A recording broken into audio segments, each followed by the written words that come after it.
Good evening, everyone, and welcome to our City of Fort Meade, not the staff report, but the Wednesday special call commission meeting commencing at 5 o'clock p.m.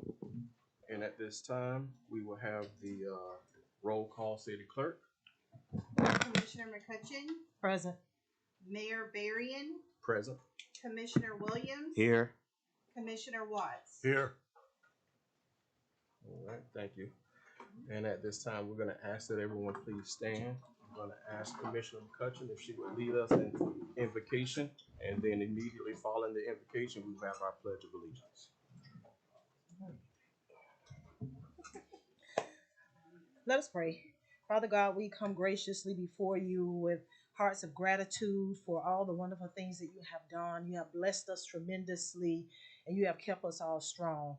And Father God, we come tonight to consider the things that have been laid before us in the city of Fort Meade. We ask that you guide us, give us wisdom. Let us all keep an open mind, and let us remember that we do all things as unto the Lord and not unto ourselves. And Father God, we give you glory and praise. In Jesus' name we pray. Amen. Amen.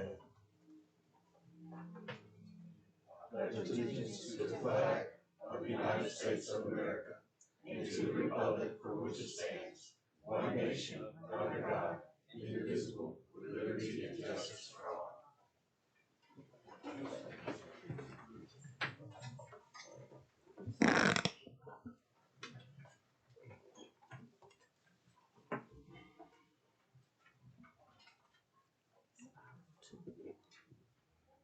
So at this time, thank you, Commissioner McCutcheon, for that invocation. And the public forum, item D, each person addressing the commission shall sign in with the city clerk no later than 5:05 p.m. Person shall step up to the microphone and shall give his or her name and address in an audible tone and for the record, and unless further time is granted the commission by the commission, your time shall be limited to their address to 3 minutes. All remarks shall be addressed to the commission as a body and not to any member thereof. No person other than the members of the commission having the floor shall be permitted to enter into any discussion, either directly or through the members of the commission.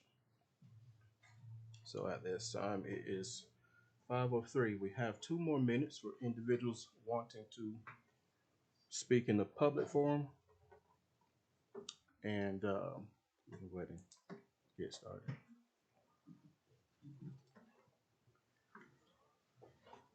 Would anybody like to sign in? Have them speak in the microphone, please. We can't hardly hear. Okay.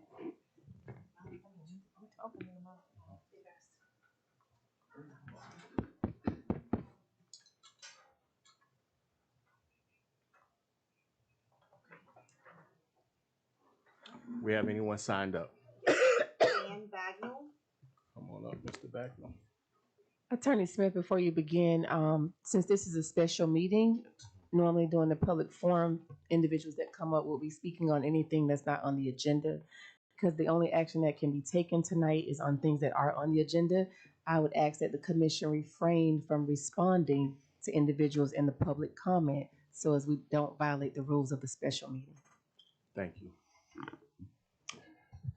Thank you. Jan Bagnall, 905 3rd Street, Northeast. I'd like to speak to 2 issues tonight and assure the commission understands the position of more than just myself and the city. Mayor Berrien secured a full 17% of the recent vote, and tonight is contemplating going against 83% of the residents and appointing someone to fill a seat of commissioner shell. Why would he have any say and take that decision away from 83% of the city? Mayor Berrien should heed to the voters from the last election and push that decision to what 83% of the public wants for a new commission that does not include Mayor Berrien. Also, Mayor Berrien is now also the only mayor in Florida history to lose a re-election bid as a sitting mayor twice. Second issue actually is more serious than the first, and the public should be aware. I am a qualified elector. It is the start of the oath a candidate for the commission must sign and is dictated by the state of Florida statute 99.021. The oath must be signed affirming that the candidate is a qualified elector, which is synonymous as being a qualified voter. When registering to vote in Florida, the residents must affirm and sign an oath that they are qualified to register as an elector, per Florida statute 97.051, thereby acknowledging that they understand what an elector is. Commissioner Williams signed this oath affirming that he was a qualified elector the week of September 18th to September 22nd of 2023, yet he did not register to vote until October 8th, 2023. The oath signed by Commissioner Williams is and was false and was verified by Minority Public, and I'm publicly requesting a copy of the oath signed by Commissioner Williams during the qualifying period for Fort Meade Commissioner of September 2023. Signing a false oath that is notarized and related to an election qualifies as a third-degree felony and is subject to criminal prosecution and qualifies as a basis to recall that individual and remove them from office. The false affidavit should also be reported to the Florida Ethics Commission and disqualify Commissioner Williams from holding further elective office. The Florida statute of limitations associated with this is 3 years, which would be September of this upcoming year of 2026.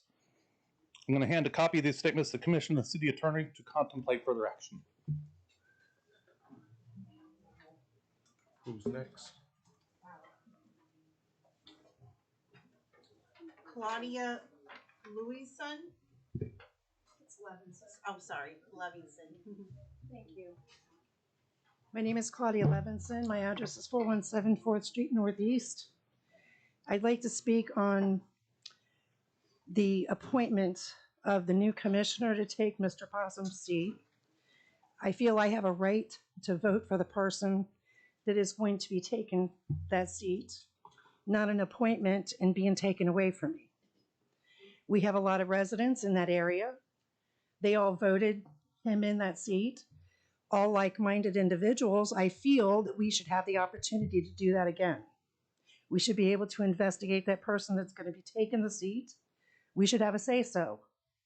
It shouldn't just be given to somebody that somebody in here appoints as a collective or individual.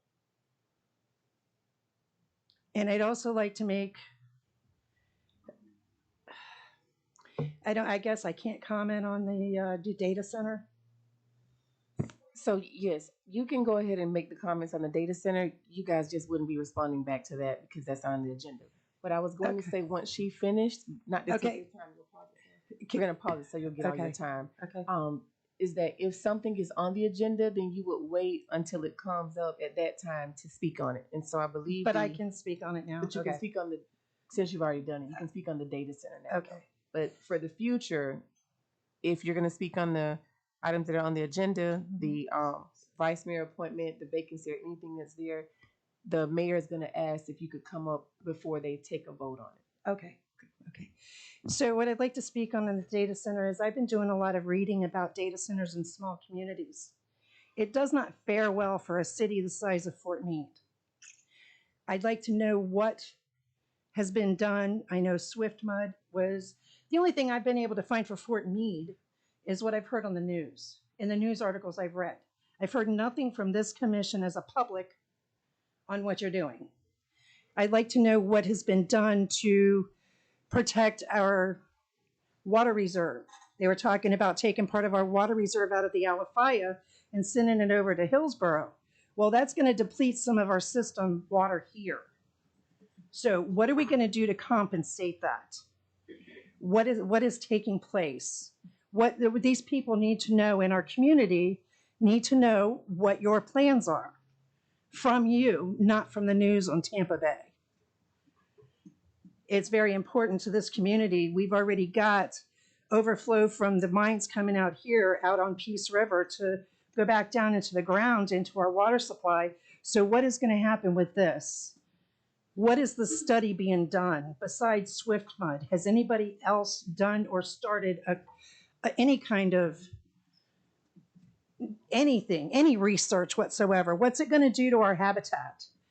What about the plants that this is going to destroy that are only here? You know, the wildlife that is here, what is going to do to that? We've already lost a ton of wildlife just by, you know, the roads and whatnot. So what else is going to happen? I understand we're growing. I like growth, but I don't like the way it's happening. That is going to destroy this community as a whole. And I hope everybody does a little more research and stops thinking about the tax dollars that are going to be given to this city. Thank you. Ms. Thank you for your Ms. time. Claudia.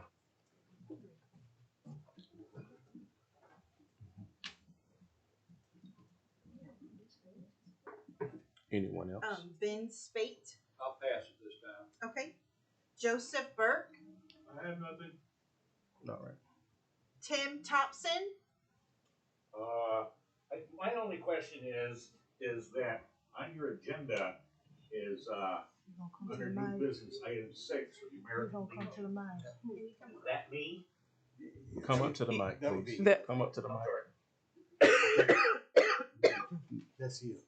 Yeah, so no one contacted him to inform him that he was on the agenda. We spoke with him. Thompson, Timothy L. 711 North Nashua Avenue Gotcha. in So, beautiful Fort Meade, Florida. yes. so that. Mr. Thompson, so. Okay, so that is me. Okay. Thank you. You're welcome. Anyone else? Barbara Arnold. I'll pass it this time. Okay, and that's it. All right. And we are past 5:05. At this time, we will close item D, public forum, and move on to item E, resolution number 2025-120. A resolution of the City Commission of the City of Fort Meade, Florida, approving a modified paid holiday schedule for upcoming Christmas and New Year's holidays. Mr. Mayor, members of the commission, I'll let Gloria Nelson, our HR director, take us through this item. Thank you, Mr. Brown. Mr. Mayor, Commissioners, we are excited to bring before you this evening a request that you approve a modified paid holiday schedule that aligns with the generous schedule that Governor DeSantis granted the state employees. That modified schedule will include the Friday after Christmas Day, or December 26th, and the Friday after New Year's Day, which is January 2nd. We acknowledge that critical city services cannot be suspended because of a holiday, and therefore departments will put in place off-duty coverage to ensure continuity of service for the residents of the city. Therefore, we present the attached resolution and ask that you approve the proposed modified holiday schedule to align with the gracious schedule granted to state employees. This says budgetary impact none. If this is a change, how is that not an impact on the budget? Yeah, I'll be more than happy to answer that.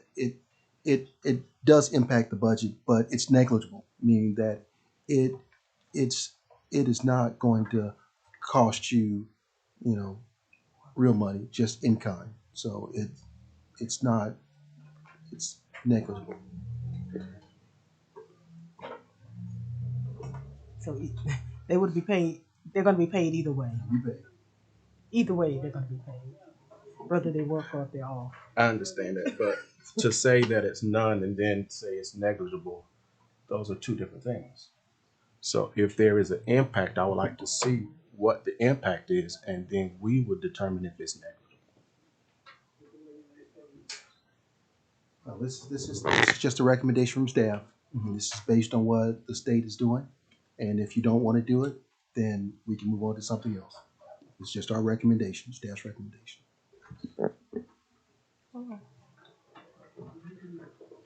Well, I'm okay with it. I'm fine with it. Okay, no questions, then we'll move to a motion. Mr. Mayor, I move to approve the proposed modified pay holiday schedule setting Friday, December 26, 25, and Friday, January 2nd, 2026 as additional paid holidays for city employees. Second. We have a motion and a proper second approving resolution 2025-120. If no further discussion, anyone from the public would like to speak on this? If none, all in favor signify by saying aye. Aye. Any opposed, like sign? None, motion carries. Moving on to item 02, City Commission Vice Mayor appointment. Oh, well, Mr. Mayor, it is a set of unfortunate events. But I'd like to motion to appoint Commissioner Jared Williams for the Vice Mayor. Okay, we have a motion to appoint Commissioner Williams for Vice Mayor. Do we have a second? Mayor Beering, you want to open it up to the floor? Okay. Anyone from the public would like to speak on this item? Come on up. Okay, so you're already appointing Barbara Arnold, 624th Street. You're already appointing somebody as vice mayor. Yes. Why are we doing that now instead of waiting until all the commissioners take seat? So, We haven't done this So- before. correct. And This nobody is, ever died no before one's ever passed away. Well, that's disrespectful to him. I'm providing the answer. The answer is, based on our charter, we have to have a vice mayor. And so we are looking to fill that void. In the event that I'm out, then the vice mayor should be here to carry on the services. And that has a lot to do with signing checks and so on and so forth. So we have to make sure that we're able to function as per our charter states. And that's all this is. Okay, that part I understand. And I also understand the charter says if someone dies, the commissioner has anywhere between 30 and 60 days to appoint someone and for other duties. So again, why is this being rushed? We have Candy that's going to be sworn in January. We have people that's going to apply for that position. So why can't we wait for all the commissioners? Let the case manager take hold if have to be. I don't understand why. This is just being disrespectful to Possum. Yeah, well, I'm gonna tell you, that's the furthest from the truth. No. And so, in January, which you participated in this process before, each January we reestablish a new commission. So, Commissioner-elect Lott, she will be here to participate in that process and establishing who the vice mayor, the mayor will be for that term. But So right now is- right now we're finishing up the current term, and we have to have a vice mayor functioning. When you say term, is that till Candy gets sworn in? Correct. The first meeting of each year is when that process takes place. So what we're doing is making sure that we're able to continue to conduct business for the remainder of this term, which is up until, I think, the first meeting in January is January 13th. So this and by no means is a slight to our former Commissioner Possum. We all adore him and we all respect him. I think you're probably referring to that next meeting in January where they said No, what I'm referring to is all the noise on the street and all the stuff being written about his seat needs to be filled and his seat this. It does, it's not a big hurry to fill his seat. It's really not. It's just, I think there's an agenda working here to get somebody else in that seat, to get something else pushed forward. And I think everybody knows what I'm talking about, but I understand the vice mayor stuff now though. Thanks. You're welcome. So I'm going to ask that the public refrain from commenting while others are commenting. We're going to maintain a professional environment where everybody feel free to speak and are welcome to, okay? Thank you. Where was I at? Anyone else from the public here to speak on this item? None. There was a motion on the floor. We have a motion and Second. we have a second. All right, so we have a motion and a proper second. All in favor signify by saying aye. Aye. All opposed, like sign. Aye. Motion carries 3-1.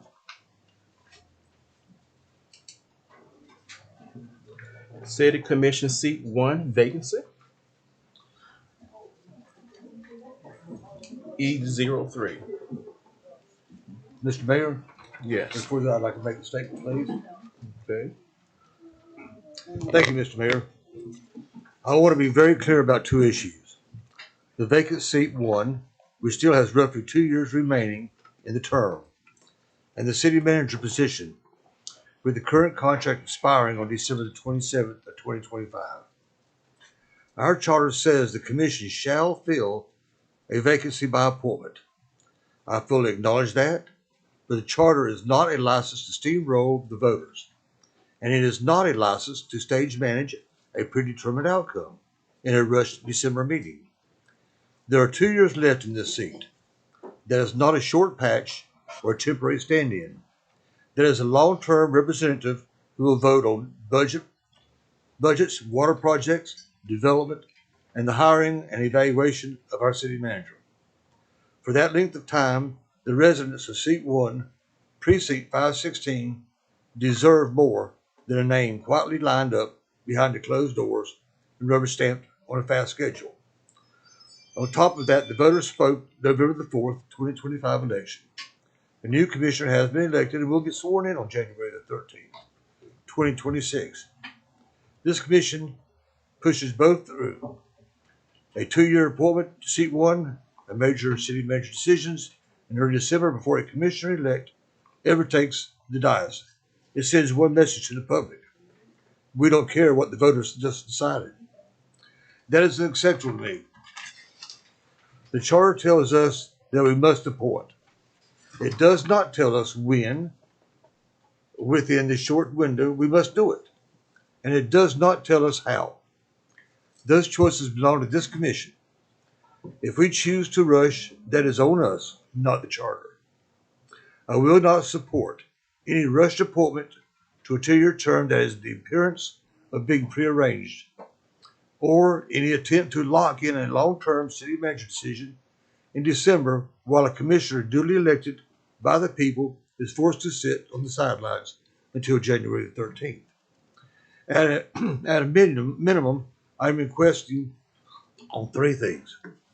A fully open process for the Seat 1 appointment, including public advertisement of the vacancy, applications from qualified residents of Seat 1, Precinct 516, public interviews of finalists, and a meaningful opportunity for the residents of that precinct to speak and to submit petitions or recommendations. No rubber stamping of a pre-selected individual. If the outcome looks like it was decided before the public ever saw the process, then we have failed our duty to the people we serve. No unnecessary December rush or long-term decisions that can reasonably wait until the commissioner-elect is sworn in January 13th, 2026. We have tools, such as an acting city manager or short-term engagements, to maintain continuity without forcing major decisions through this narrow window. I was elected to represent the residents, not to quietly sign off on a pre-baked deal. If this process does not respect transparency, public input, and voters' decision in November, then I will say so plainly, and I will vote no. Thank you. So, Mr. Watts, I wish you had that same position last year. You served on the same board. I sat here and I requested the very thing that you just requested. And what was your response then? Silence. I don't remember exactly. Well, I'll tell you. We'll tell them. I'll tell you. You disagreed with me. Okay.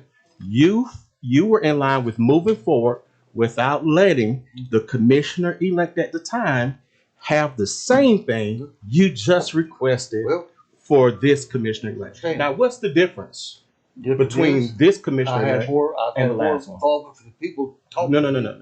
No, that's not true.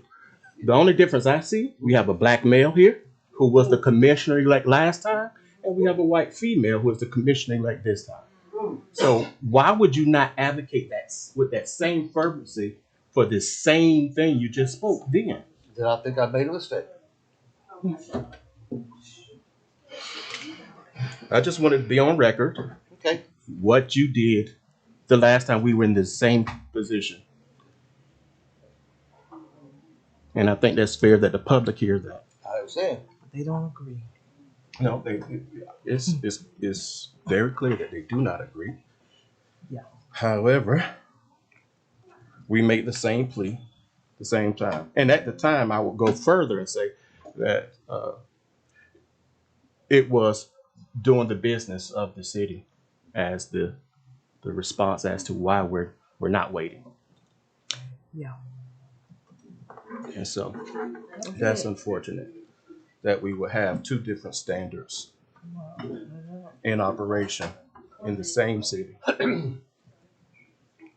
Now back to city commission seat 1 vacancy. Yeah, no, I'll say something. Okay. All right. So obviously, you know, at the passing of the vice mayor, we're in a situation now that we need to make an appointment. You know, I'm sure you read the charter. Charter requires you to do it. And the process that I've heard about, I know in your packet you might have some stuff or information that was requested by a commissioner. That didn't mean that it was voted on or staff directed. Okay. Obviously, we take direction from the committee of the whole. However, you know, if individual commissioners request something, we try to fit it into whatever we're trying to do. So right now we're having a discussion about what your plans are for the position. And so obviously as a staff person, our job is to try to make things happen for you. And so what you have in your packet is because we had a commissioner that requested it. So I just want to explain ourselves so that way you have full information. So the commission has not given us direction on what process or how things are going to happen. And so you can have that discussion tonight and we can be directed to whatever you guys come up with. Okay? Thank you. Anyone from the public wish to speak on this item? Item E03, city commission seat 1 vacancy. Floyd Nelson, 151 Sand Mountain Road. I believe what you two just showed this audience is complete unprofessional conduct. Y'all need to act more professional. Everybody out here is looking at y'all. It's very unprofessional, and try to maintain a professional conduct.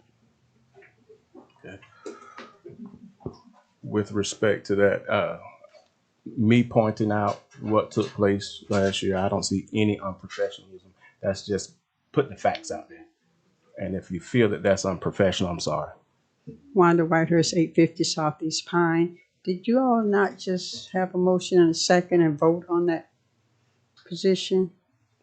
Only the office of the vice mayor. Right, you did. So that's not what we're talking about right now? Correct. Okay, we're talking about the other two positions? We're talking about the seat 1 vacancy, this vacant. This vacancy? It just so happened that the commissioner who occupied seat 1, Passed Vice away. Mayor, Scal, he was the vice mayor at that time. So we just had to appoint a new vice mayor, and now we're addressing filling the actual seat. Okay. And it's my understanding from what Keep going. Commissioner Watts said that he doesn't want to fill that seat right now. Is that what he's saying? But last year I was also here when this took place, and we had the same scenario. And expressing that and sharing that, I too have the concern, what is the difference now? And I don't see anything unprofessional about the question and the comments that were being made. Thank you. Thank you. Come on up, Mr. Spake, and then Ms. Claudia.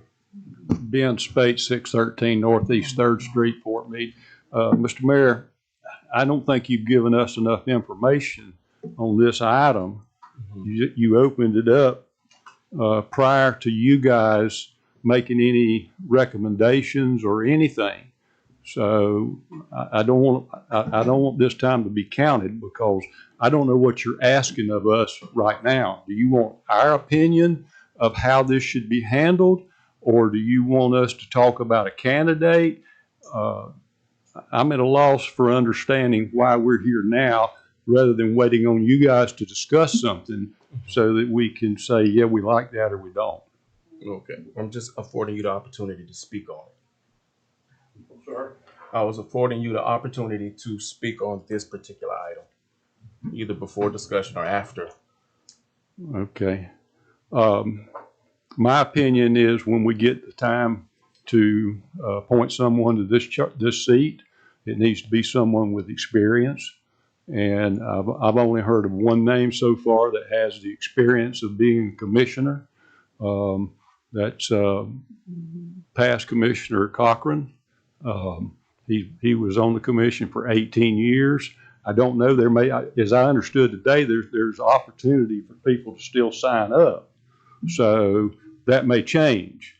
But I still think that this item is here, and normally the commission debates it before the public has an opportunity so that we know what you guys are thinking. So, you know, my thinking is whoever you elect has to have experience. All right, Ms. Claudia. Whoever you nominate, appoint. Hi, and again, 4174 Street Northeast, Claudia Levinson. Again, you know, the stand on that is the people of that community, being that it is the largest community here for that district, 519, I believe it is the largest one, should have an opportunity to pick somebody to be there, not somebody that somebody else wants to appoint there. We should have a voice in it for everybody who lives there, in my opinion. And I think a lot of people in the community would feel the same way. Maybe they're just too afraid to come and say so. Because I've heard a lot of that they just don't want to be harassed because they have an opinion. And I have a strong opinion on that. We should be able to be heard and not told what's going to happen. Thank you.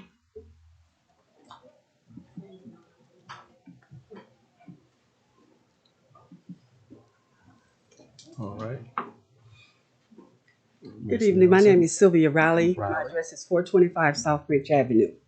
You know, I was born and raised here in Fort Meade, left for a short time and came back. And it's really, really sad that we rather take 10 steps backwards than to take one step forward. We talk about agendas. There are agendas on both sides of the main street here. You know, they're saying names are circulating and it's circulating everywhere. You want this person, you want that person. But we're never going to grow. We're going to stay stuck in 1954 until we make some changes. We're talking about experience. Did you come to the commission with experience?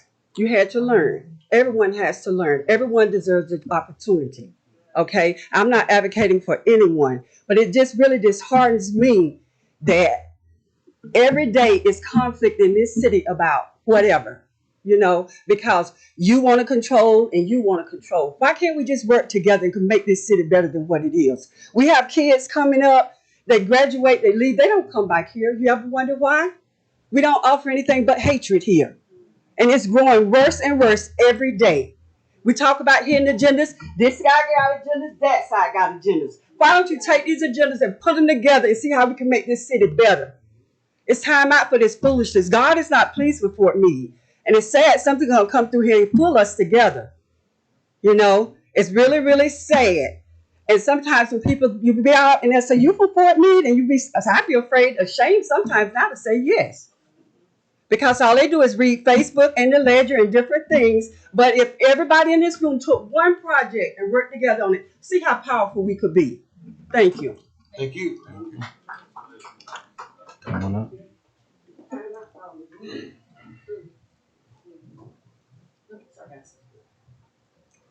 Hey everybody. Lisa Rice, 504 North Pine Avenue. I love you. We go back, way back, we coached together. Way back. We both grew up here. We both love our town. I mean, I had a lot of things going through my mind. I want to make sure I understand this right. We cannot vote on it because it's under 28 months, so it needs to be appointed, right? We're not trying to rush anybody through. It has to be appointed because it's under 28 months, correct? Correct. So anybody's worried about they already know who they're going to vote for, they can't vote. I mean, I get what you're doing, and I thank you for it. Back to what Ms. Riley was saying. Left side, right side, middle. If I touch any nerves here, I'm sorry.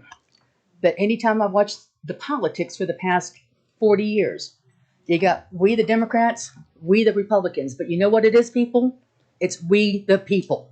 It's not that side, it's not this side. It's our town. So I urge, I'm still haven't debated if I'm going to put my application in. Whoever you do, whatever applications you look in, I beg you, don't look for agendas. Ask the questions on that application. What's the future of Fort Meade? How can we help? Let's quit damning everybody. Let's quit pointing fingers. Let's work together. Thank you. And Ms. Rice, thank you for pointing that out. I want to add to that is we had a charter review committee. Many of those individuals are here in this room. I was on the charter review at that time, in which I requested that the members of the charter fully go through all the issues that we wanted to address. The majority at that time said, no, put it in the hands of the attorney at that time. It was not my will as an individual on there to have this particular item on there, right? But the majority went with what the attorney at the time presented to us. We didn't debate any of it. Go through. And I feel like it was a squandered opportunity for us to really set in motion what we had. But let me add more insight to it. We did that because of the situation that we had with a seat going unoccupied. It was 4 people making decisions at the time, right? That seat went unoccupied. It was seat 2, all right? So there was the seat 2 did not have the same regards in which seat 1 is now petitioning for. We had no representation for over a year? Over a year, and nobody cared. Nobody seemed to care. So it's disheartening again. And some may view this as unprofessionalism, but this is me just shining a light on how one side of town wants things, but don't want to give the same things that they're wanting to the other side of town. That's disheartening. But we won't have those individuals come up and speak on that or address that. You know, I should not be the one to have to shed light as to how we got to this. But I will, so that everybody will understand this is nothing that this commission set. We're abiding by what the former commission set forth and carried out and implemented. But now that we're implementing what the former commission did, because we've been referred to as the 3. Yes. Right? We've been referred to as the 3. Never in the history of me participating in this process, when the commission didn't look like our makeup, did we refer to those people as the 4. That's never happened. But currently, we're being referred to as the 3. What their motives are for calling us the 3, I don't know. It's only one obvious thing about the 3. However, I'll just let that be that. So the 3 did not establish this precedent. Please know, it was established by the 4. Okay? And so if you have issue with that, take issue with the 4. 1, 2, 3 of the 4 are here. They're here. So I wanted to make that clear. We didn't set this process. This is what we inherited. So now we're utilizing the process that we inherited, and now somehow the process is faulty now. That's disingenuous. May I rebut? You brought yourself up to the podium. I was on that committee, Mm-hmm. and we had an opportunity to vote on every clause that was put in there. I don't remember that the appointing was new.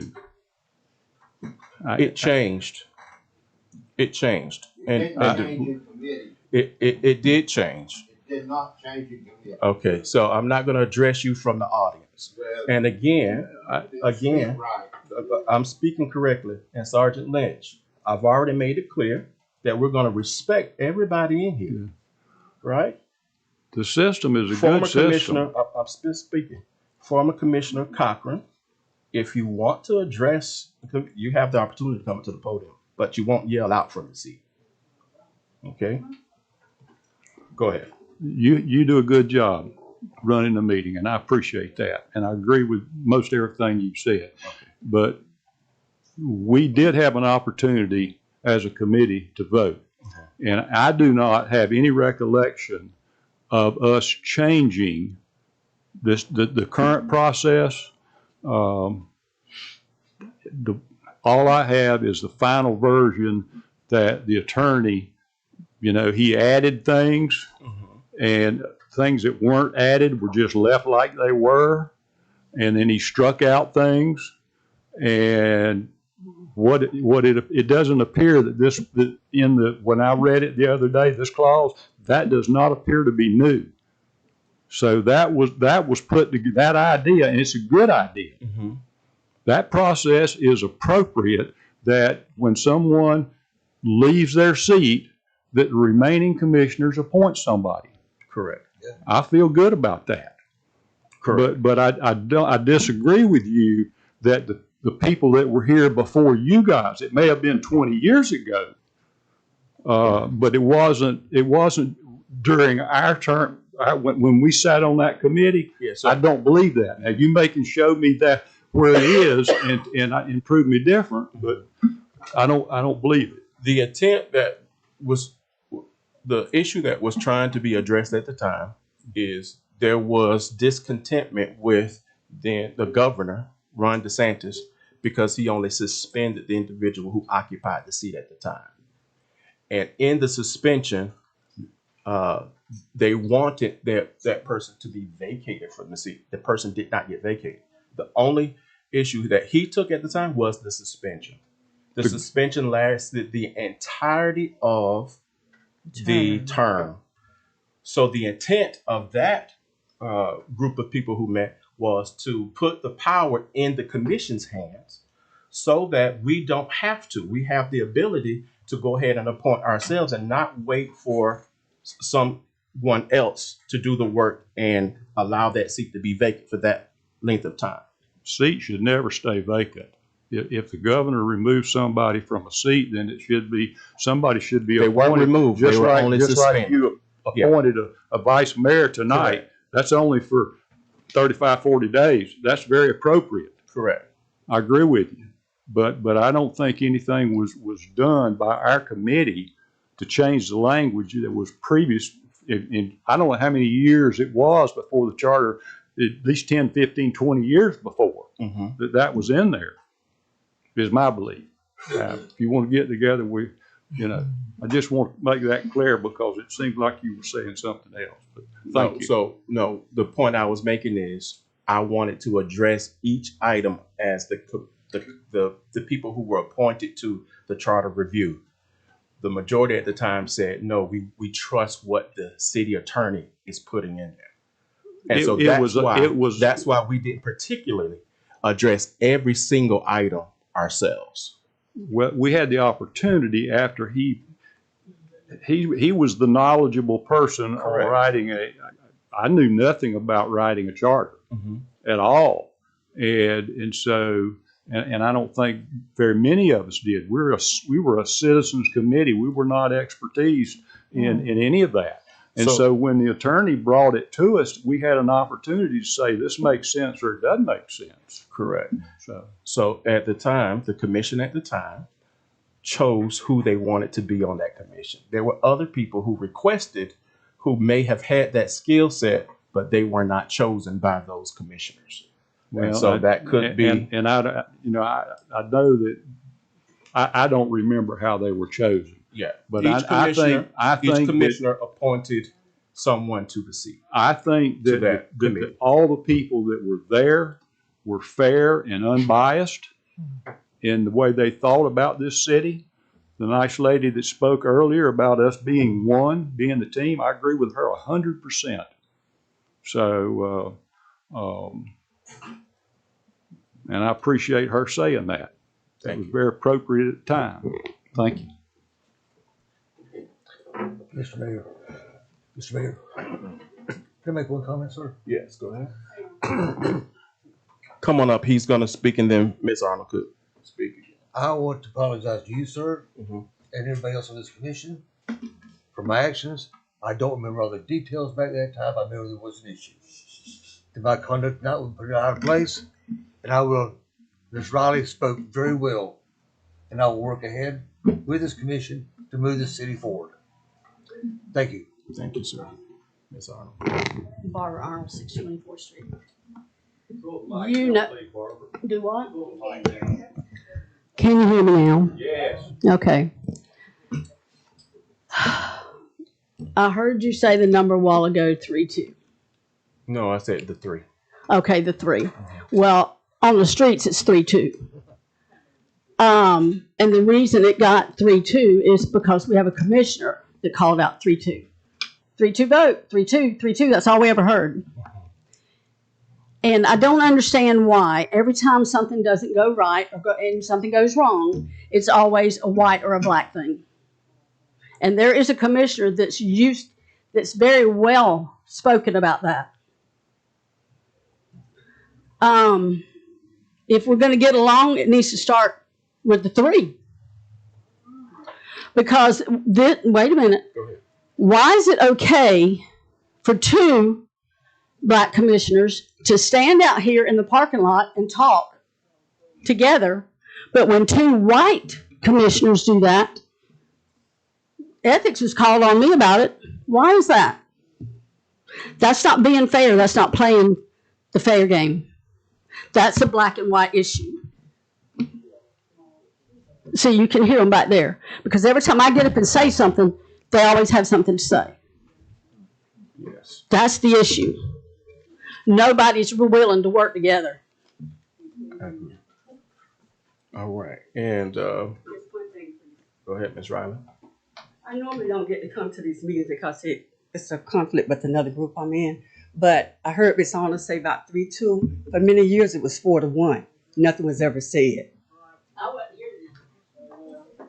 You had the opportunity to be here, but you chose not to. But it's always been 4-1. Nothing was ever said. Thank you. Thank you. And Okay. that's what it comes down to. People don't feel very comfortable trying to change So things for the wrong reason. let me get the crowd back under control. So thank you. I know this is a subject matter that rarely gets scratched, but facts are facts. So at this time, if nobody else care to comment on this item, we're going to close public forum. Okay. All right. Now in the discussion. Yes, I'll start. Mr. Mayor, thank you. You know, it is unfortunate that we are here at this juncture. But as it's been said before, we are obligated to move about with the business of the day, because what does not stop is the day-to-day operations of running the city of Fort Meade. And as I have stated many a times before, the decisions that are made, do we always get them right? Maybe we do not. But sometimes we do have to make the decisions that are hard and that are unpopular. But every decision that I make, I do it with the people in mind. I took the seat at a time where I was the only female and African American at that, but I guess you know that. And it's not about race. It's just so happened that the seat, my district where I reside, was vacant for an extended period of time. And it was okay that the commission was being ran by just 4 people. And everybody was okay with that. But now that we're here and the makeup of the commission has changed, we have never seen so much accusations, 119 requests in all my days. And I imagine the attorney can attest to that. But since we're here now and we have the opportunity to appoint someone to seat 1 for the vacancy, I, Mr. Mayor, at this time would like for this commission to consider filling the vacancy with an individual who recently ran for a seat, Ms. Shayla Riley. I would like to make a motion that she be appointed to seat 1 vacancy, Ms. Shayla Riley. So we have a motion on the floor. Second. We have a motion and a second. Discussion. Discussion. And so what I'm asking people to do is not yell out. Okay? So,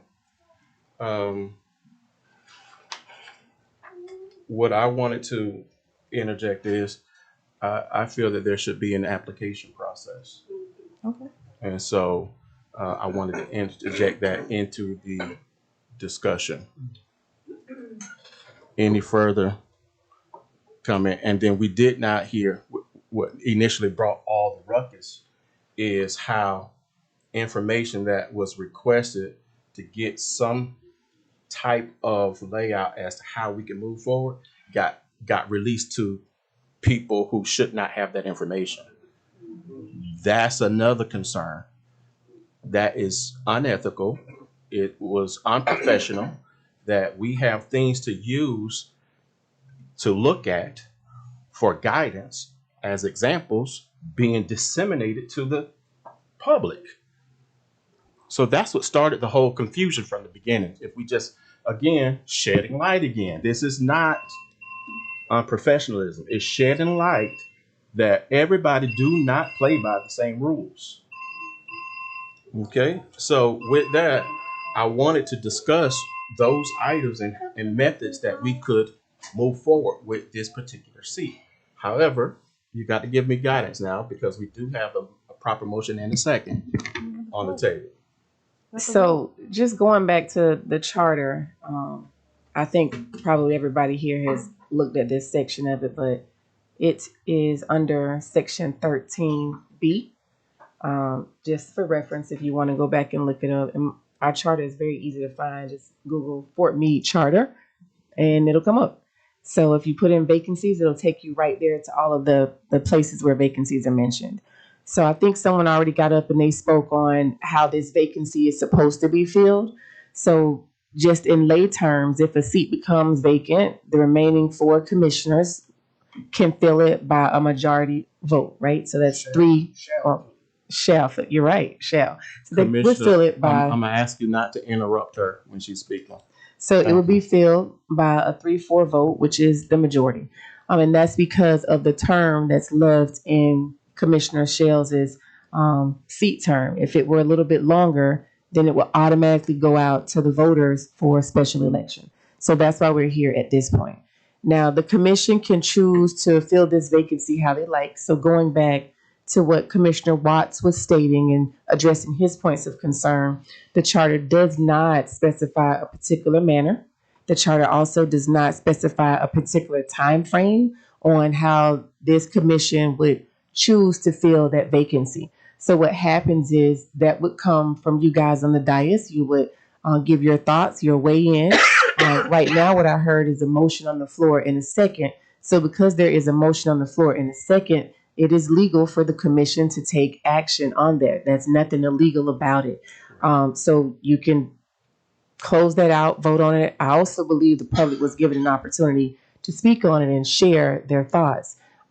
You asked several times. You even allowed individuals to come up multiple times and say what they want. So at this point in time, it would be up to the commission to act on that motion that's on the floor in some capacity. Okay. Discussion. Thank you. Now, so all in favor signify by saying aye. Aye. I object. And those who oppose signify by saying aye. Aye. Aye. All right. Mr. Mayor, you did. So, not give us Mr. a Lynch, chance to Mr. talk Lynch, about the motion. anybody who speaks out of turn, I need them removed. Okay? We've already opened up for discussion. You do not yell out. Not on the Yes, we motion. did. You guys spoke clearly on it. No, not on the motion. And I'm not going to go back and forth with you. I already made my. Do not yet allow anybody to yell out while we're conducting business. I will escort you out if anybody speaks out of turn from this point on. You've been warned enough times. Okay. Well, it failed. So the motion failed. If you let us do our job, we'll do it. I don't move the way a lot of you guys move. Okay? I operate in integrity at all times. So thank you. Thank you, Mr. Lynch. All right. Now that motion failed.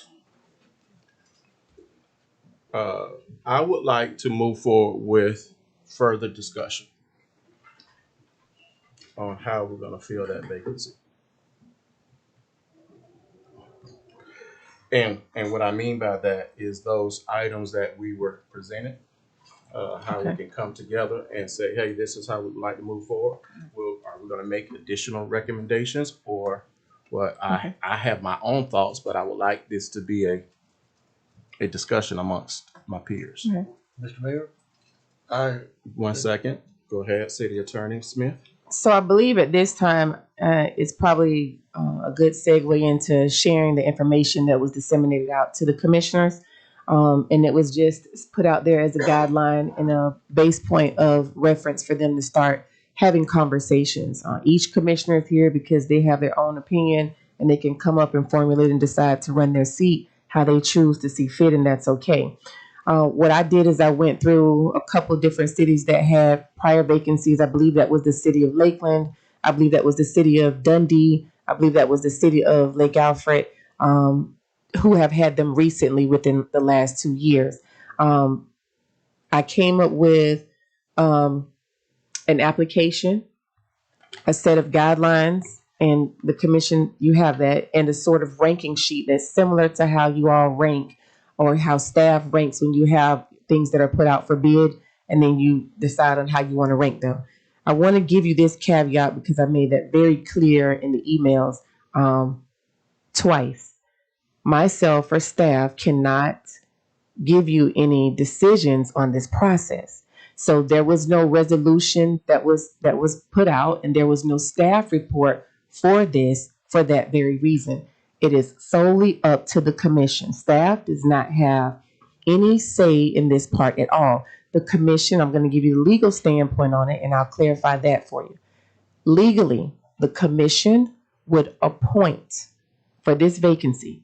That time frame is not specified in the charter. That can be now, that can be next week, that can be next year. That is whatever the will of the commission decides by a 3-4 vote. I also want to say that when you have a 4-person commission, you run the risk of no city business being done because you have no tiebreaker. That is why boards have a unique number of individuals, whether it's 5 or it's 7 or it's 9 or whatever that is, right? That is very intentional. So I need you to understand that we can't continue to come to meetings and we have things that are failing because we are 2-2, right? That just doesn't work. I think Commissioner McCutcheon said it very effectively, that the city business has to run. So I am going to ask that everybody keep that in mind. Now, with that being said, if you guys don't reach a quorum, there's a majority, there's nothing that we can do about that. So the process that you take, what you want the application to look like, if you choose to have an application, you must tell us.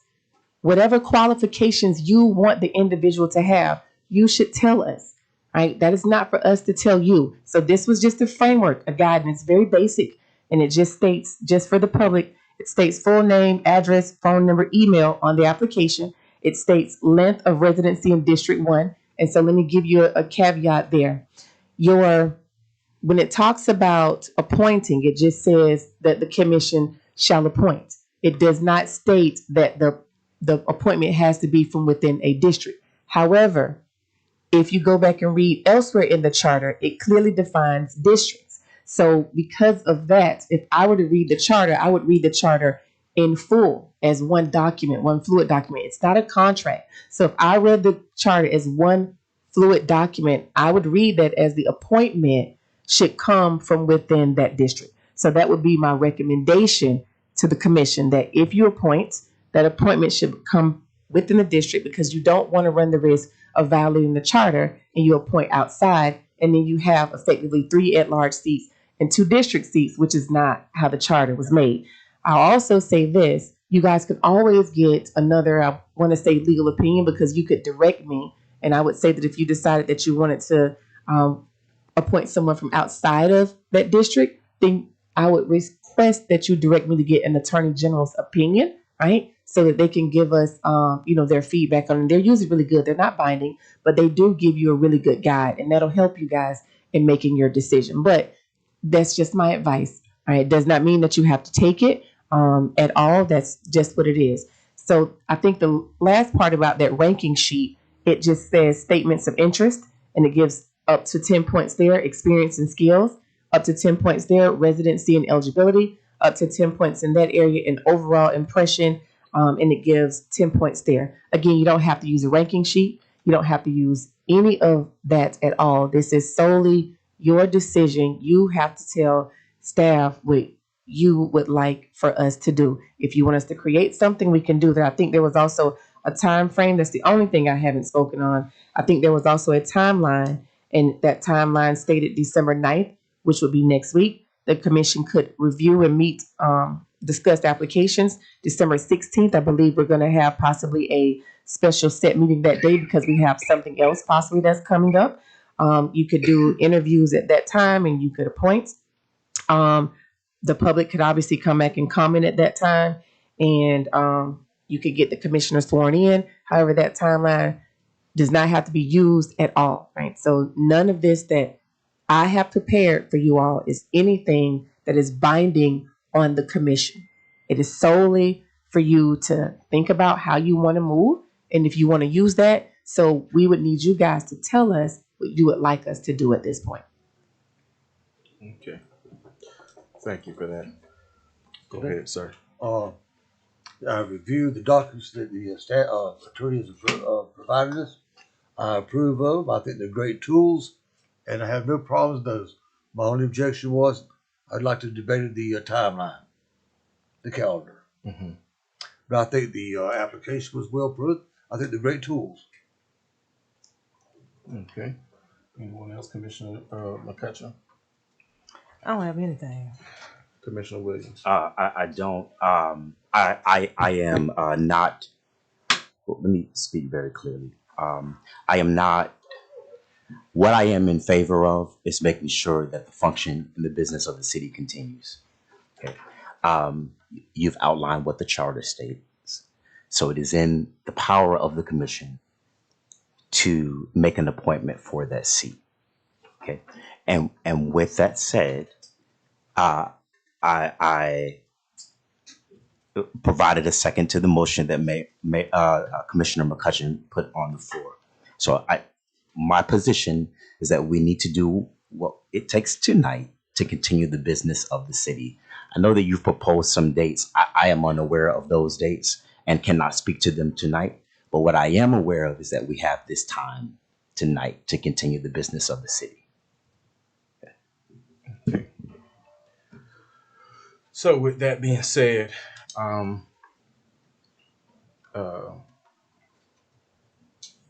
next regular scheduled meeting is December 9th. It's a regular scheduled meeting. Can't hear you. So our next regular scheduled meeting is December 9th. And so, Attorney Smith, I would like to see utilize the application process, identify individuals who are interested in that. Some have already identified themselves from the rumors on the street, because none of that has come to me as the mayor or as one of the commissioners. And so with that being said, let's have that process in which we can make a decision on December 9th. So, Mr. Mayor, my question to the commission is, for if there are folks who are interested, are we not prepared to make a decision tonight regarding the vacancy of that seat? And that's a question that I have for the commission as a whole. If there are other applicants who are in the room, I'm not aware of. Yeah, I don't know. I don't know. The one person that I did speak with, and I only spoke with them because they ran. So they ran they showed their interest by running the race. And as far as in the application, to be vetted and looked over by this commission, I really don't agree with that because I didn't have to go through that process. So I figured if we can't decide tonight, if people want to throw their name in the hat, put your name on sign a sheet, and we go from there, I guess. Because I mean, I really can't determine whether or not they meet the qualifications or not. Great. I mean, when I took the seat, I had zero experience. And with that said, sorry. I had zero experience, and so I don't know why it matters that they should have to put all their information and submit a resume. Well, I guess as long as they're not a convicted felon, I guess it'll be all right. So with that said, Mr. Mayor, I'd like to make a motion, put a motion on the floor again, that we fill the vacant seat with Shayla Raleigh. We have a motion on the floor, and I see a hand going up. Mr. Burke? Yes, you have to. Oh, there was a motion on the floor. I didn't get a chance to second. I saw hands go up. So, yeah.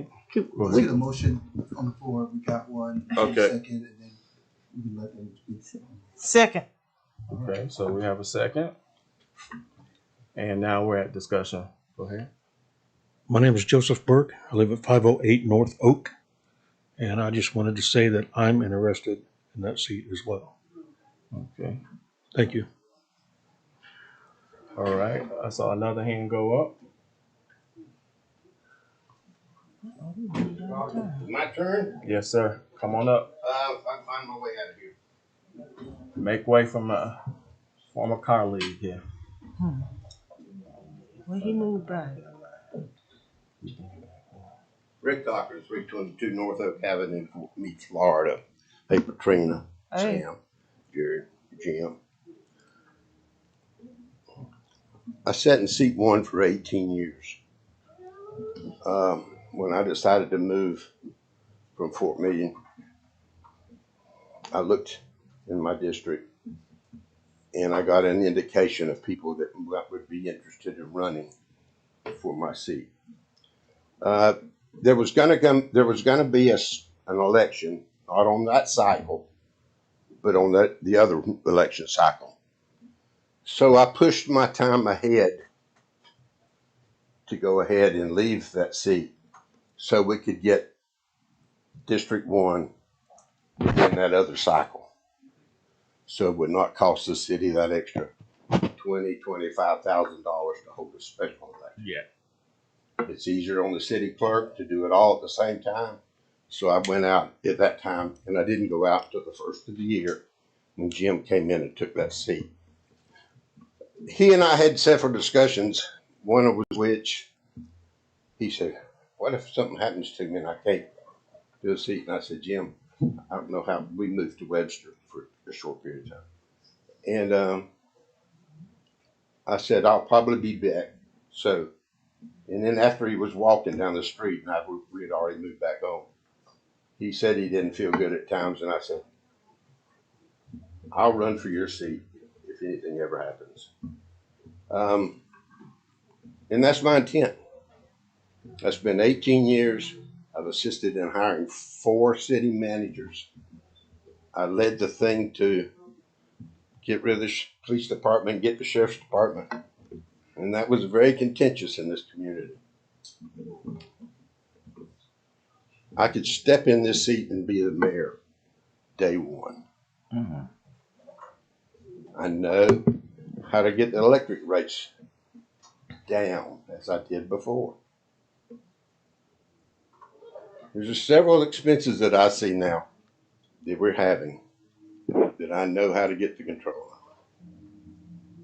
And it starts here. City manager doesn't have all that power. He works for you. Same way the city attorney works for you. But I'm interested in that seat. And if you can find somebody in District 1 with more qualifications than I, hire them. But if you can't, I have backings. I have backing to bring suit. So careful. I mean, please careful. I don't want to do that. So please be careful. That's a good way to get up. Taking the suit. He threatened us. All right. Come on up. We get after Miss Riley. Good evening, Shayla Riley, 425 South French Avenue, Fort Meade, Florida. As of Sunday, I've been on this earth a lovely 36 years. Lived in Fort Meade all my life. I've stood at this podium countless times and spoke in front of everyone about, things that I didn't technically agree with. I've been very boisterous here for the past 3 years. Many of you don't know me, and that's perfectly fine that you don't know me. None of you really ever got to know me, which is fine too. But I am a resident of Fort Meade. Sylvia Riley's my mom. We are all graduates of Fort Meade High School. My passion so after high school, I went off to school to Florida A&M. I wanted to be a pharmacist at the time. I didn't do that, obviously. I returned to Fort Meade. I have a 15-year-old girl. I didn't have to return to Fort Meade. My love for Fort Meade is very, very strong and very, very deep, just like many other people here. However,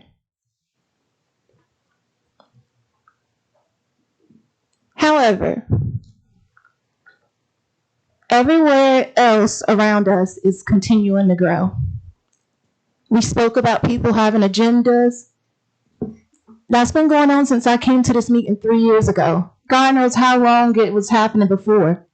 I went to lunch with Miss Mary Jones, where she spoke of the same secret meetings. So, Miss Mary was on the board over 20 years ago? Same thing. So there's always been hidden agendas. I don't really know what the issue is more so now. It's sad that we'll continue to bicker and fight versus really look at moving the city forward and seeing what it really could potentially be. I don't know how old my nephew is at this point. He might be 23. He has no desire to come back here. He graduated, he left. Him and kids his age, even people my age, they have no desire to come here.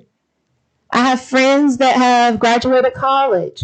I've asked them during my run for election, hey, would you ever come back to Fort Meade? Or why did you leave Fort Meade? Well, Shayla, there's nothing here. Nothing here. And we continue to have the same conversation, the same argument. Nobody is trying to change Fort Meade and make it into a Lakeland or Winter Haven or a Bartow. We can still keep the same charm here in Fort Meade, but there is a group that wants control. This isn't even a real black or white thing. This is a power struggle. The powers that be that has been here forever still want control and don't want to release.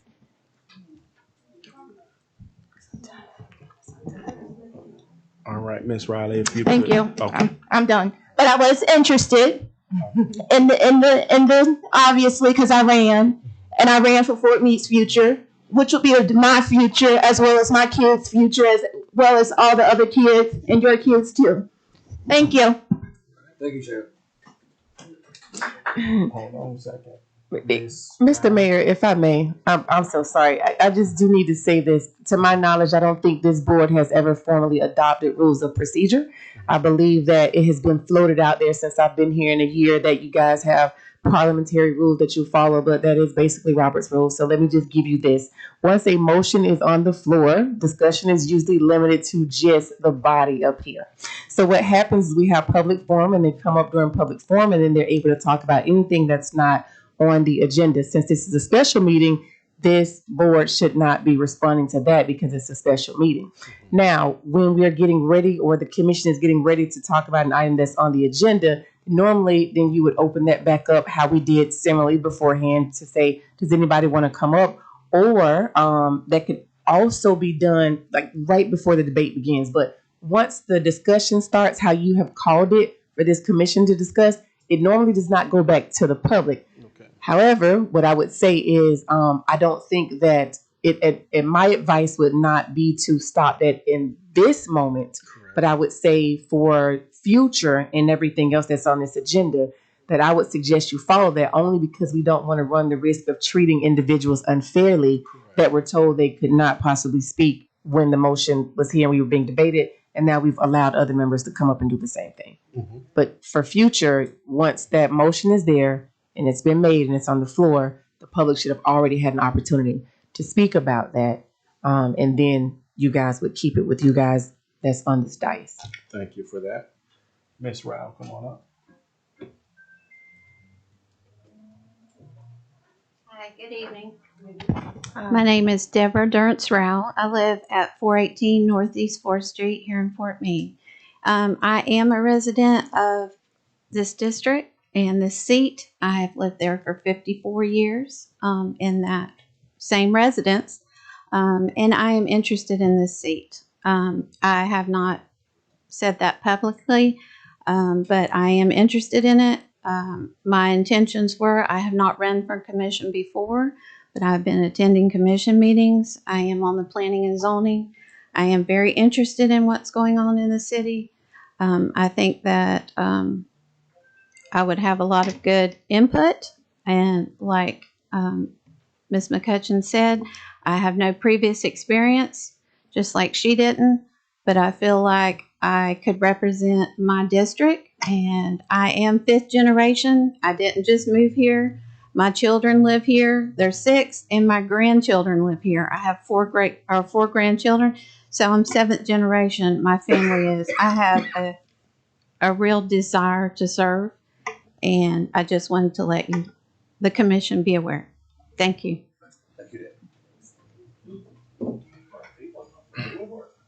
So, if it's going to be more of the same comments, okay. It's going to be a little different. Okay. When I came up here the first time, I indicated that we didn't know all the information. Correct. And so now it's come out that all this stuff coming around town about you have to make an application and you can get on a list if you want to be in this decision-making process of being appointed. And now I find out that was not the truth. So obviously the city staff, somebody had to know that this was going around and it wasn't the truth. And somehow or another on a Facebook page for the city or something, we should have been told that what was going on. So, and secondly, there's something about 28 months. I have read nothing about 28 months in the charter. So I had one other thing, but I told you to start with, we didn't have all the information. And that caused a vote to surprise everybody, okay?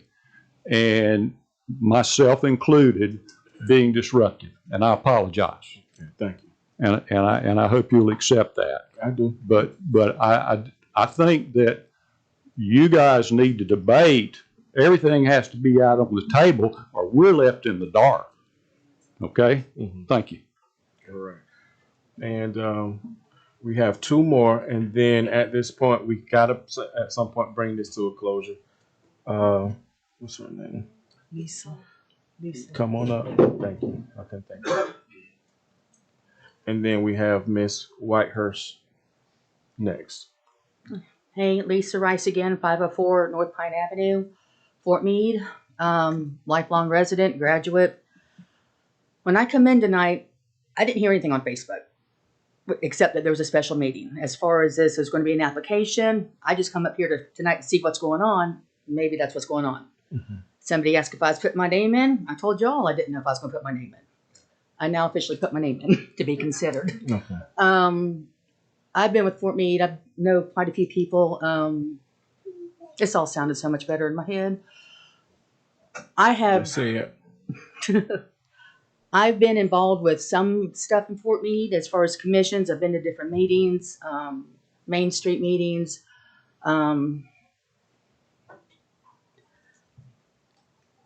Me and Miss Riley, like I said, we had some really great cheerleaders back in the day, and we've actually seen all of the racial tensions since back then. And I think we agree, I don't know if I'm speaking for you, but that needs to go. And the best for Fort Meade is what needs to move forward. We don't need sudden movements. Now, like tonight is a sudden movement. I understand the sense of urgency behind it. But just tempered. It just needs to be a little bit tempered, everybody. And I think I would probably be a good fit for that. If I was a politician, I'd say I'm a great fit for it. So, thank you. Thank you. And Ms. Whitehurst. Wanda Whitehurst, 850 Southeast Pine. It is my hope that we can fill the position tonight.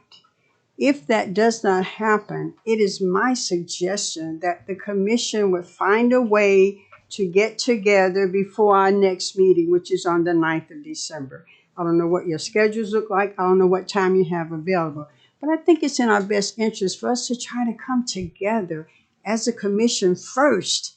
Then we can unite the people. But I think there's some division here that we need to address. And I think we can do that. But I think we, the body of commissioners, need to try and sit down together as a body and see what we can bring to the people on the 9th. I think that would be in our best interest as opposed to trying to battle it out tonight. Hopefully we can fill the position tonight. That's our goal. If we cannot, let's not come back on the 9th with the same hurdle. Let's try to get together prior to that day and see what we can do and have a meeting of the minds and unite, please. Thank you.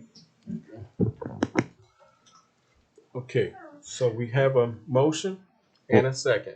And Mr. Mayor, if Go I ahead. may add, the vote will be what the vote is, but I just wanted to be clear, is that there was an election. There was an election for a district seat and for an at-large seat. And anyone who was interested in running for a seat had that opportunity to do so. There is one person here tonight who ran for a seat expressing their interest to serve in this capacity. So I just wanted to be clear, there was just an opportunity for anyone who was interested in running, not just in a specific district seat, but at an at-large position. There was an opportunity. Okay, with that being said, we have a motion and a second on the table. We've had extended discussion. We will now bring it to a vote. All in favor signify. Can you read back the emotion again? The motion was for Shayla Riley. Okay. In this particular position. All right. All in favor signify by saying aye. Aye. All opposed, like sign. Aye. Aye. Okay. So it brings us back to the application and moving forward. Go ahead. Another motion to see where we go now, Yeah. unless we go to the next item. That's what we're gonna need. Okay. So I will entertain a motion on the process, including dates, um, to to get this vacancy filled.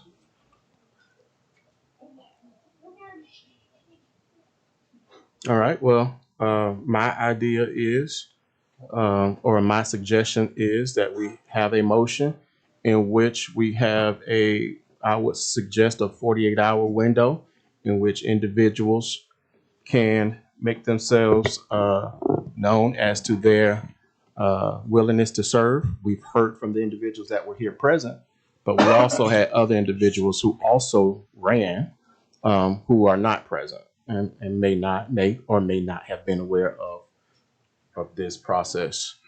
So I'm suggesting a window of 48 hours to gather those names, that information be disseminated to us, and then we'll be prepared to make a vote on December 9th. Was that a motion for him, sir? I suggested it, so if someone would offer a motion. Mr. Mayor, I make the motion to wait the 48 hours, gather the applications of interest, render review, and vote on the 9th. Okay, so we have a motion on the floor. Do we have a second?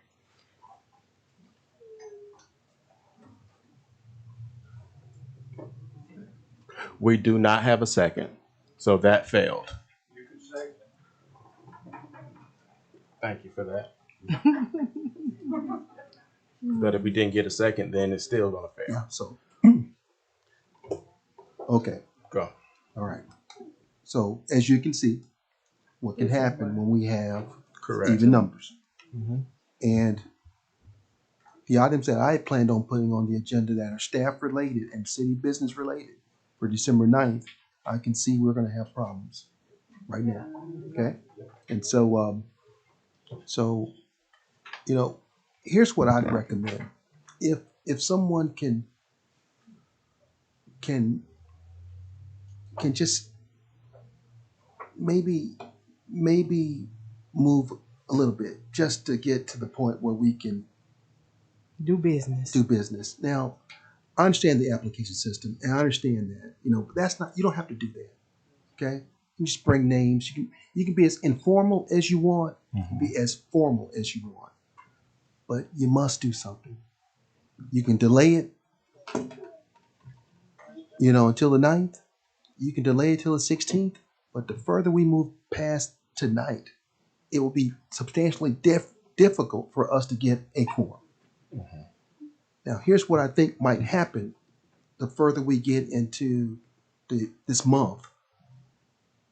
If we have someone that doesn't show up, then two people will determine what moves in the city. You see now, because your charter, the way it's written, it's the majority of the quorum, not 3 affirmative votes. So it's going to be much more difficult. We have all these other items that are going to be on the agenda. They're real. They're real items, and we can stay here tonight and we can talk more about it. But right now, maybe we go to the next item and then we see if we can get consensus on that, and then come back to this item after we get. Why don't we do that? Why don't we, Mayor? Why don't we go to the next item, or I'm sorry, go to the American Legion item. Let this gentleman come in and talk about what his stuff is, and then we'll go back to item number 3. Maybe it'll give us a chance to look at it differently. Don't know if it's going to be a different outcome, but at least it'll, Ms. Smith, is there a motion that is required to do that? Yeah, you can do a motion to it. Just to formalize it, I would do a motion. Okay. To change the order. So we're gonna go to item E6 first. Correct. So I'll entertain a motion. Mayor, I move item 06 up to the place of 3. Okay. We have a motion on the floor. Do we have a second to go down to item E06? as the next agenda item. Second. We have a motion and a second. All in favor signify by saying aye. Aye. Any opposed, like sign? Aye. Motion carries. So now we're moving on to E06, American Legion items. Representative for American Legion. Yes, come on up, sir.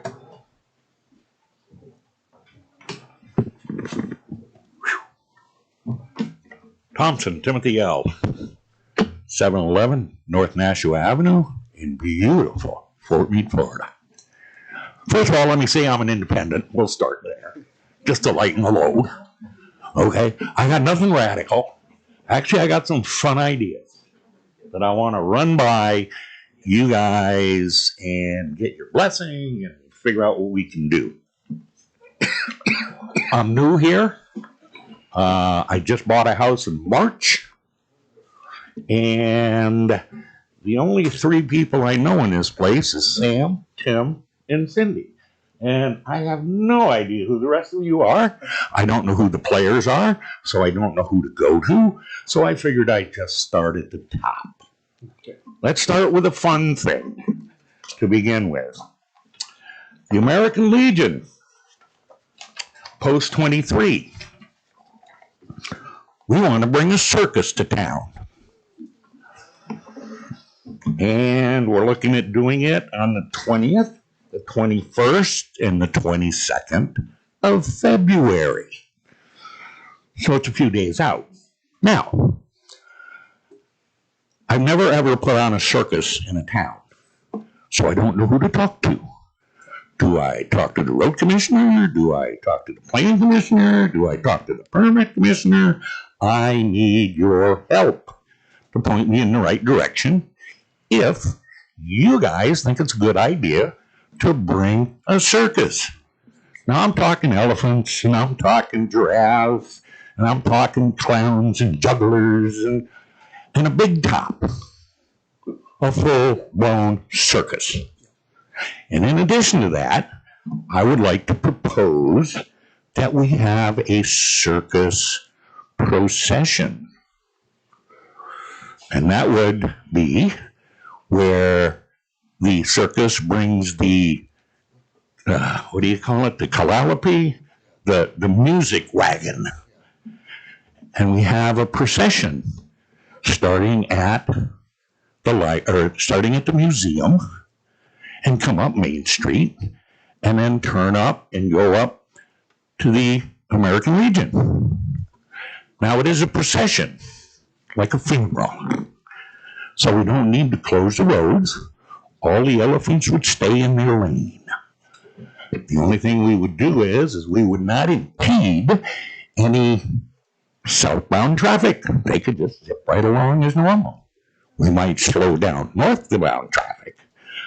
But I've already talked to Tim, and he says, it's fairly doable. Because I figure if we do a procession, we don't have to close the road.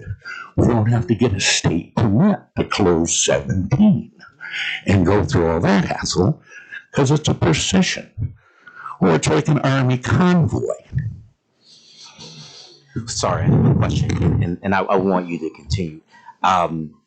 Is the city in a position to be able to have a conversation with this individual or any organization that has ideas for events here in the city, or to where he could have Yes, so through you, Mr. Mayor, if you don't mind. Okay, so I have never spoken with him about this. I have spoken with him at the at our groundbreaking. The town hall we did. No, the groundbreaking we had in front of City Hall. But Mr. Tim is a resident. He's interested in doing things. Is this the only thing that you want to bring to their attention, or is it other things? Nope. I got a couple other three things. Okay.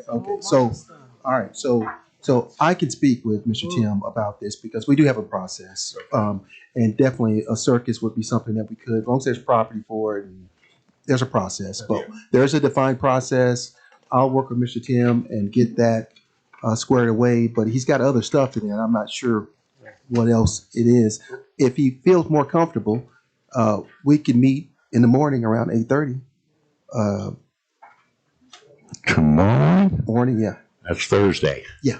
I have dialysis, so it would have to be in the afternoon. Okay. I'm available in the afternoon, after between 11:30 and noon. I can meet with you. 11:30 and noon. 11:30, I have a staff meeting at 9 o'clock. We finish around 11:30. I'm free between that time. Maybe we can meet then if you come to City Hall. Well, we'll work it out after the meeting because that's not going to work. Okay, well. That won't work. Okay. Okay. One of the other items that I think is going to fall in his bailiwick is I want to have I want to propose doing a farmer's market the third Wednesday of every month at the American Legion, but that's going to fall in your bailiwick. Yeah. So now, the one thing that I do have, actually the two things that I do have, is that at the last regular meeting, there was a young lady that was here that was talking about that there was some grant money that was available that wasn't going to be used, that it was a situation of use it or lose it, that she was going to try for an extension, but there wasn't any assurity that it would be extended. Yeah. This concerns the American Legion. I don't know if you know it or not, but due to COVID and a death of a lot of our members, we have lost 48% of our membership. We're actually down to 13 members. And 13 members dues does not carry the post. And we had a visit with the state and the district, and we're in jeopardy of losing our charter. Now, what I would like to request or figure out how to do it, because I am not a grant writer, I would like to propose that somehow the post get a $75,000 grant. We build a storage shed, full rent storage, like all the rest of them. They're, well, not many around here that I've seen. And with that rental, based on my calculations, we can generate about $17,000 a year of income to keep the post afloat as we continue to recruit new veterans. Gotcha. That's going to be another item that you would need to speak with this administration. is definitely up my alley. Thank you. Correct. I didn't want to interrupt him. Mm-hmm. The reason why he's here is because at the last commission meeting we had, we told him to come here and speak. Okay. Okay, so this is why he's here speaking. All right. So, okay. And then the fourth thing that I had is I also have a grant idea for downtown Main Street. Yeah, you will need to speak with staff with Okay. on that as well. I always start at the top and figure out how it trickles down. Get somebody's attention, because, like I said, I don't know anybody. Okay. Well, you got it. You got it. All right. Thank you. My card, my cell number's on this Mr. card. Mayor, I do know that we have had circuses and carnivals up at Legion grounds, and used to have the old skate rink that would come by, and sit up down there. Used to, trying to bring it back. That's And what I know here. That's what so we have done it A before. little lifeblood in this town. A little shaking and moving. Thank you. With that being said, so that's that. Next item will be How about the foreclosure? item 04, city manager search. Slavin, is Mr. Slavin here? Please, everyone, let's stay civil.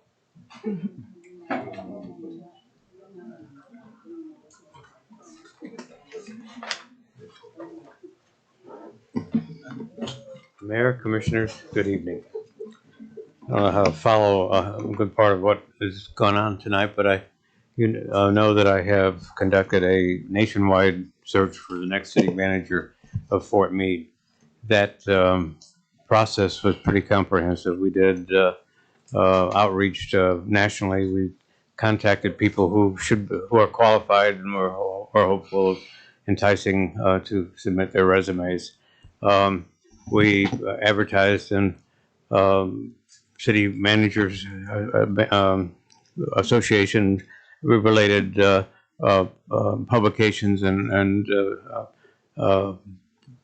we including the public the associations of people who are of color, women who are in this business. Excuse me. And we posted the ads, published in these professional associations, contacted about 45 people who we know to be qualified and invited to submit their resumes. We had asked them to submit them kind of a soft final filing date by the 17th of November. And right following that date, within a day or two, I went through all, and we received 19 resumes, of which one person withdrew. So we have 18. And by the way, you have those 18 resumes here. You received them, I think, on Monday morning. Okay. I went through them, and of the 18, there were about 7 who I compared their resumes to the criteria that the commission established when we began the process. And there are about 7 of them who met or exceeded those qualifications. Quite honestly, I was hoping for maybe twice that many. But of the, I reported to the city we had 7 that met the criteria, and I was asked to determine from those 7 whether they would be willing to be interviewed during the month of December. And I did that, and all 7 of them are willing to do that. The only concern, and very strong concern they expressed, is that they would not accept the position until they knew who they were working for. So the interview is possible. We had talked about me reporting that information to you tonight, with the possibility of interviewing later in the month. And they would be virtual interviews, or could be virtual interviews. So that is possible, but again, I need to be very cautious and not giving expectations that don't exist. They're not. Nobody on that list has said to me they would take the job, not knowing who ultimately they'll be working for. The you have in front of you a report that contains the information about the 6. There are 6 folks who I would who from the group of 19 who I would ask you to take a look at. And I need, and this is normally at this point where there'd be a progress meeting, there would be approval by the commission of the people they wanted to move forward. And with that approval, we would begin to do the background information, collect the background information on them. We don't do that until we know that you are interested in them. I have done some Googling of these folks and have talked to them all, and am hopeful that they would pass the more diligent and careful scrutiny that they will have to go through. But right now, I need to have your authorization to do that, and I would refer you to the report. It contains, contains the profile that you folks have, with my help, established in October. And it also includes on page 9 a matrix, if you will, of each candidate's background as compared to some of the critical components on the recruitment profile. And also, that profile echoes your job description. And then for each candidate, there's a summary resume that basically tells you who they are, where they live, what their education is, and what their career progression is. And then it has the resume that they and cover letter that they submitted to us. And that information is provided for each of the 6. And then at the end, the last 2 pages are designed to help narrow the group. And it's designed with the thought in mind that each of you would rank those candidates 1 to 6 individually and submit those rankings to maybe the city attorney or to me.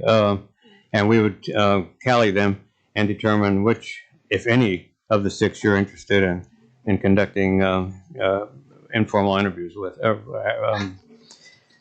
So the thought was, I was asked to submit this information to you tonight, that and basically it's pretty simple information. Would any of these 6 people be interested in being interviewed during the month of December? And the answer is yes. And if so, we would the thought would be for you to decide whether you actually want to interview them this month. And then if that's the case, we need to move forward and get that accomplished. So that kind of is, and I will also tell you that one of the factors that has been kind of superimposed on this is the commission elections. When we started this, it was very optimistically looked as if the commission wouldn't change much, but you had a death and an election, and it will change. So there are people who have expressed some interest in the job. And again, don't want to give a misimpression, but have told me that they would be interested in the job, but they're concerned about the situation with the commission right now. And my recommendation that I've made pretty strongly to several of you is that we wait until after the first of the year before you have the formal interviews with these candidates. So that's and the simple reason for that is that it takes the uncertainty about the commission issue away. So and you know, also you need to know that that isn't a situation that is unique to Fort Meade. Elections took place on November 4th all over the country, and a lot of commissions changed, majorities have changed as a result of that. So this issue that is causing candidates who might otherwise be enthusiastically applying for these jobs to wait because they want to know who they work for before they make a serious personal and career change. So, Mr. Mayor, if I may, thank you for being here tonight. You're welcome. I just want to go over some of what you shared. There were 19 applications, but 1 withdrew. Yes, that's right. Could you share who was the one that withdrew? No, I can't. He withdrew, and you know him. I'll tell you that much. But he withdrew. So, okay. Are you saying the information can't be shared publicly? I can say that he no longer has a resume in, and the resumes are public documents. The attorney would have to opine as to whether or not a resume that is withheld would be subject to public disclosure. But so, attorney, he didn't tell me why he withdrew. He just withdrew. Great. Attorney, do you have a thought or opinion on? Yeah. So was the resume provided to you? You actually have it. Did you give it to the city clerk? No. Okay. So the city doesn't have it in their possession, but that doesn't stop the city from complying with a 119 request. So if there was a 119 request from it, then I imagine the city would have to produce it. And we would. We would. Yeah. If that's the case and it's a legal requirement that it be surrendered, certainly we will do it. Great. And so because we're establishing that it is a legal requirement, can the information be shared tonight on who withdrew their resume? If it can legally be produced because it's a document that was done in connection with city business, then absent there being some confidentiality or some type of conflict or another reason why the statute would allow for it to not be shared, like when there are social security numbers or things of that nature, then there wouldn't be any reason to not share the information. Wonderful. So I'm asking again, I'd like to know the name of the person who withdrew their application. Okay. He was here tonight. You know who he is. No. Can you? So here's what I'm asking. I'm really reluctant to give his name because the reason he withdrew probably had to do with he didn't want that information to be shared. And one of the only ways candidates have of protecting their confidentiality is to withdraw their resume.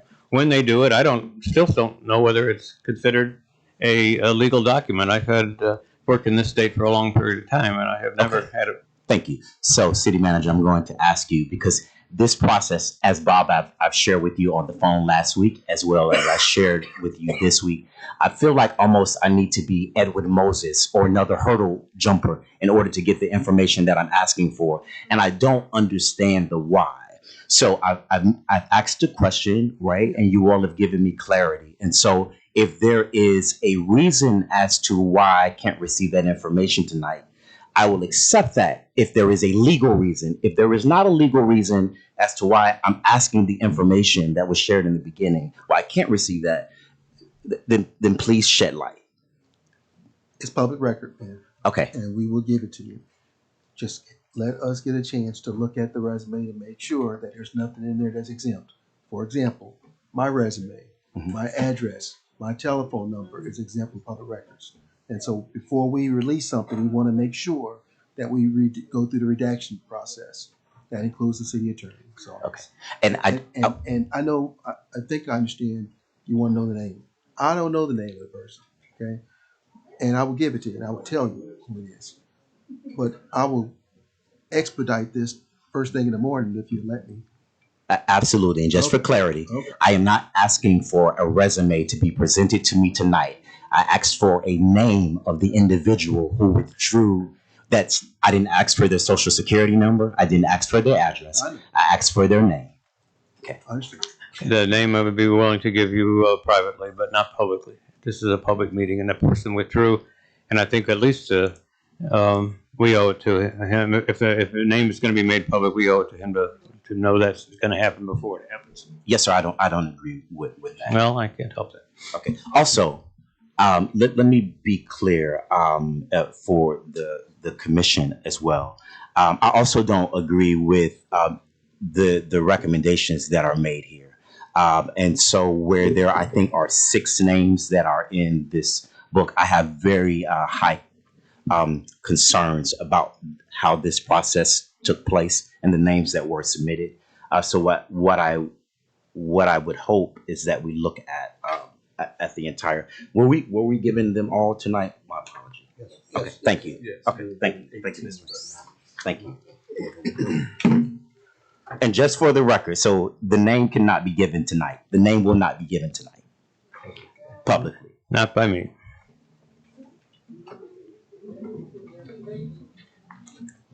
All right. Great. Sorry, Mr. Mayor. So the name that cannot be given tonight is Jan Bagnall, who applied to be the city manager and then withdrew, which is also troubling in many ways. And here's what I would hope. As the commission has hired this search firm, when we make a request, as I've been making for 2 weeks, is that the information can be provided without a series of hurdles that I have experienced over the past 2.5 weeks. So what I am asking you, city manager, moving forward, whether a decision is made here tonight or not, is that the information that is requested, it comes without the hurdles that I have experienced over the past 2.5 weeks. Yes, sir. I think we discussed this when you first asked that the request has got to come from the commission, not from individual commissioners. And what I provide to one of you is provided simultaneously to all of you. I did have a discussion, and apparently there was a outside request for information. When I learned that, we at the request of the manager, I believe, I had a discussion with the attorney, and it was agreed that those and correct me if I'm wrong, it was agreed that those resumes would be provided this week. Okay. All right. So as far as moving forward and next steps with the city manager search,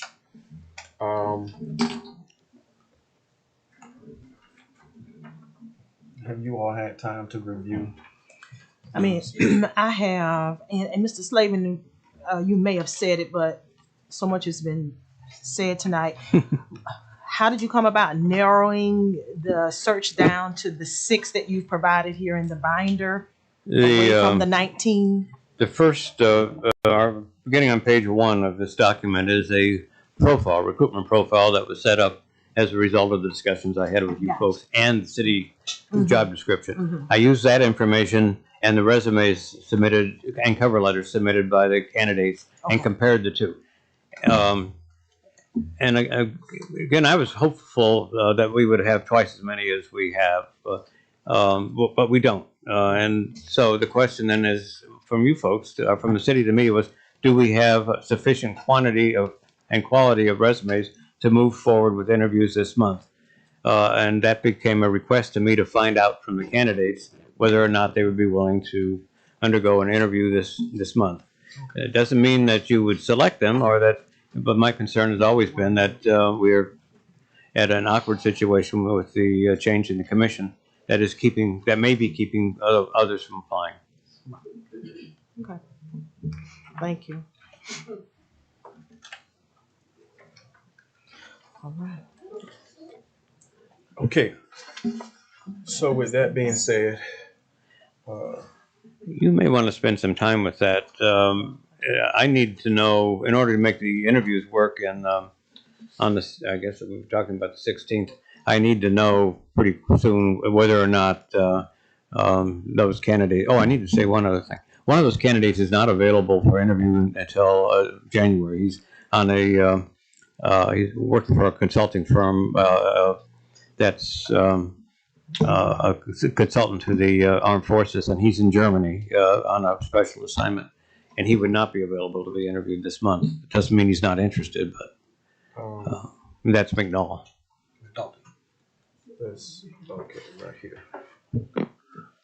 Mr. Mayor, if I may, I know you asked if we had an opportunity to review. There is a name that is not included in your final that I am impressed by, not only their resume and their work experience, as well as the research that I have conducted, although I wasn't supplied with the information that I asked for last week. And that name is Daryl LaTroy Bell.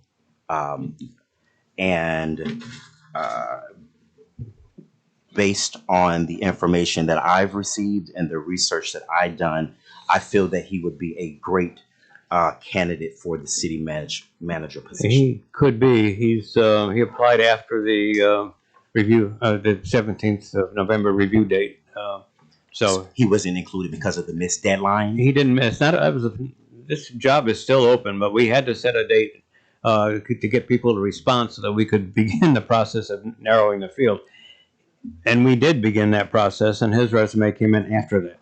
So it's not that he's still a candidate. So I'll take a different look at his. Is his resume in here? No, it's in the in the full set. Yes. Well, I'd like to review all of them too, like Mr. Williams. Sure. I may have missed something. I mean, there are people who are well qualified in the field of that they have been employed in that may suggest that they would be able to do this job, but they just don't have the number of years of municipal experience. That doesn't mean they couldn't do the job. I recognize a lot of these names I've scanned through here from past interviews. Yes, in fact, I understand from Williamson that he had either interviewed here or had applied. But he told me that he had applied. Also, speaking of those who come before us, Mr. Bell was a part of a previous search. I will say, with that information, as he has been before us, and from the research that I've done and what you've shared regarding his resume and his extensive work experience, I'd like to make a motion that we offer the position of city manager to be worked out, contract to be worked out to Mr. Daryl LaTroy Bell. I think you need to let me do background work first. Okay, so we have a motion on the floor Yes. to offer the position to Daryl LaTroy Bell. Yes. Do we have a second? I'll second that motion because I previously spoke with him prior to Brown about the position, and I was impressed with him. It's just that again he had submitted it kind of like late, and so we went in another direction. But I was impressed with Mr. Bell. The resume is impressive. I know. I've met him. He's very impressive. Yeah, I've spoken with him. He's impressive in every way. I don't know about the background. Okay, so at this time, we have a motion and a second to offer the city manager, make an offer to Daryl Bell. All in favor signify by saying, Discussion. go ahead. I'm not comfortable doing away with the full process. I like the background reviews. I like time to do my own research. This is the first time I've gotten this package Right. of applications and resumes, and it's not fair to the other applicants to not to review the whole packages and do it through the process. I agree That's with just that. not good business. Okay.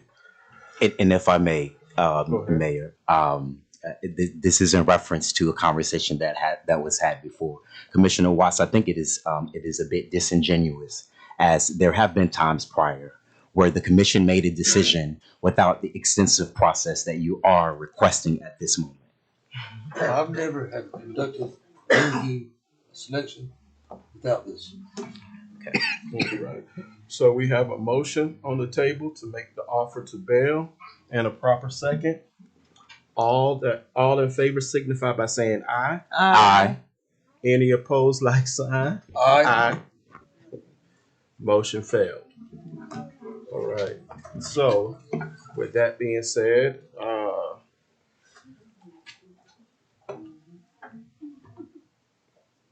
how does the commission wish to move forward?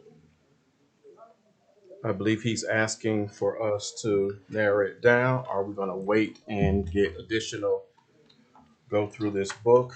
I'm in favor of moving forward with at least starting the process of background checks. It wouldn't, it would be advisable to allow me to do the background checks on the 6th. And if you want to add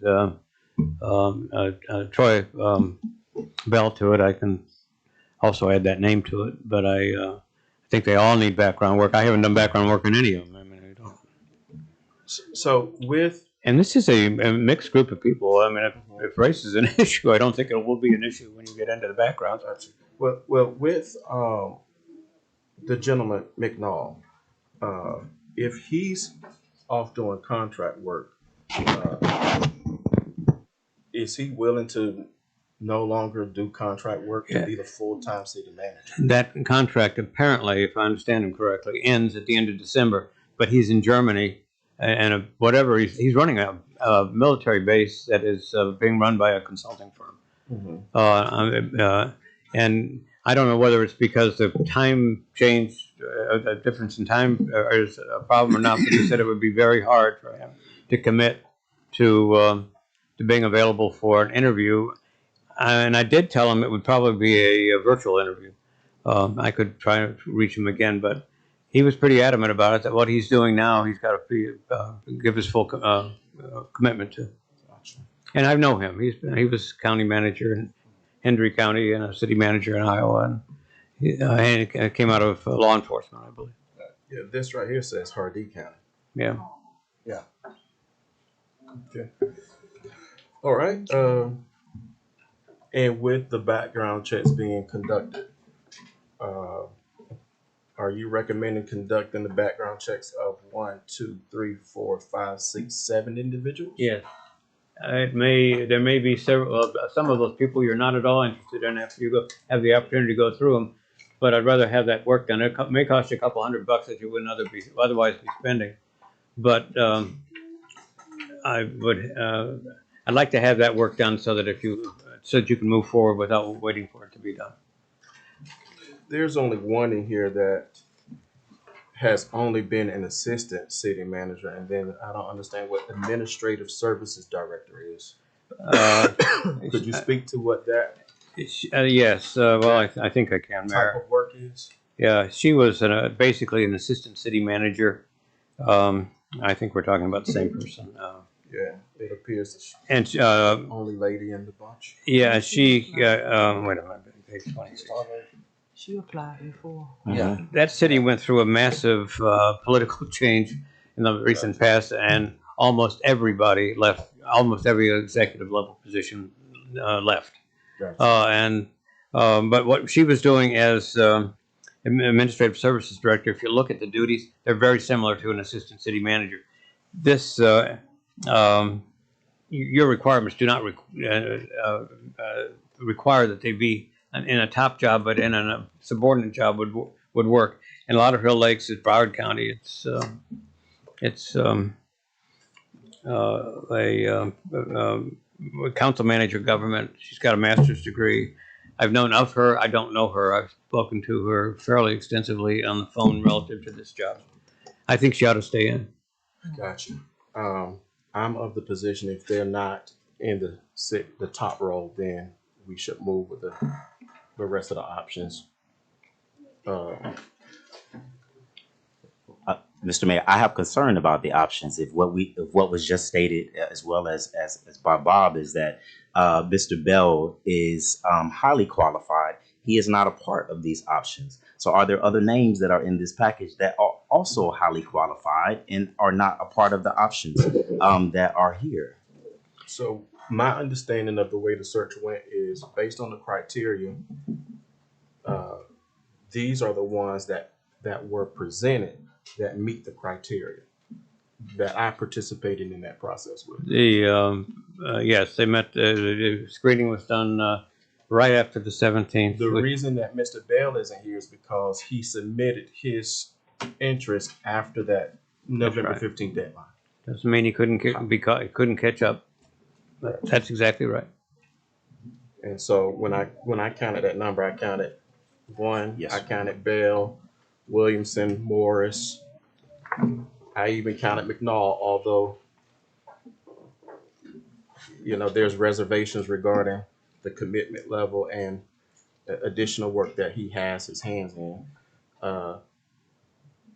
Gio, Gangan, Brian, and then I would not include Castano, but I would include Emmanuel Adradrian.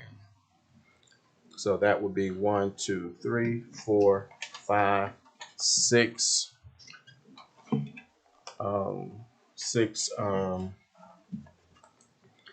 background checks administered, and the one that has the administrative services direct experience. I'm only one person. I would remove that one because where the city of Fort Meade is, I believe they should have some extensive experience at the top seat and not in an administrative role. I'm only one of 4 here. Question for you, Mr. Mayor, Yes. and City Manager. Can the city not conduct a background check? Well, I would prefer if we let the search firm do that. Okay. That way we're we're relying on their information so we don't make a mistake and that kind of thing. Okay.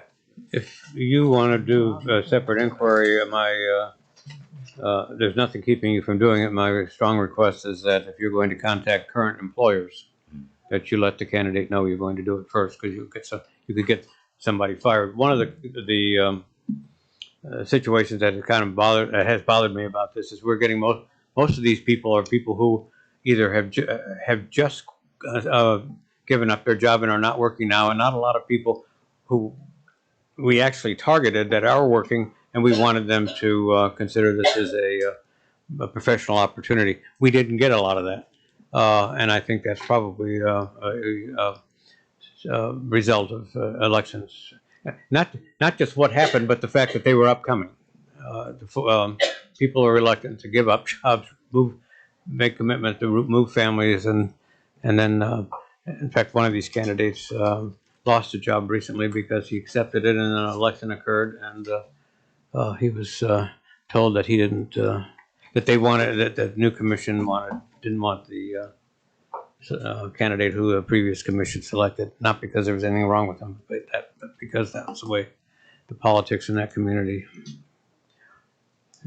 was. With that being said, yes. With that being said, City Attorney and City Manager, I wasn't present last time. Dates were suggested for additional meetings.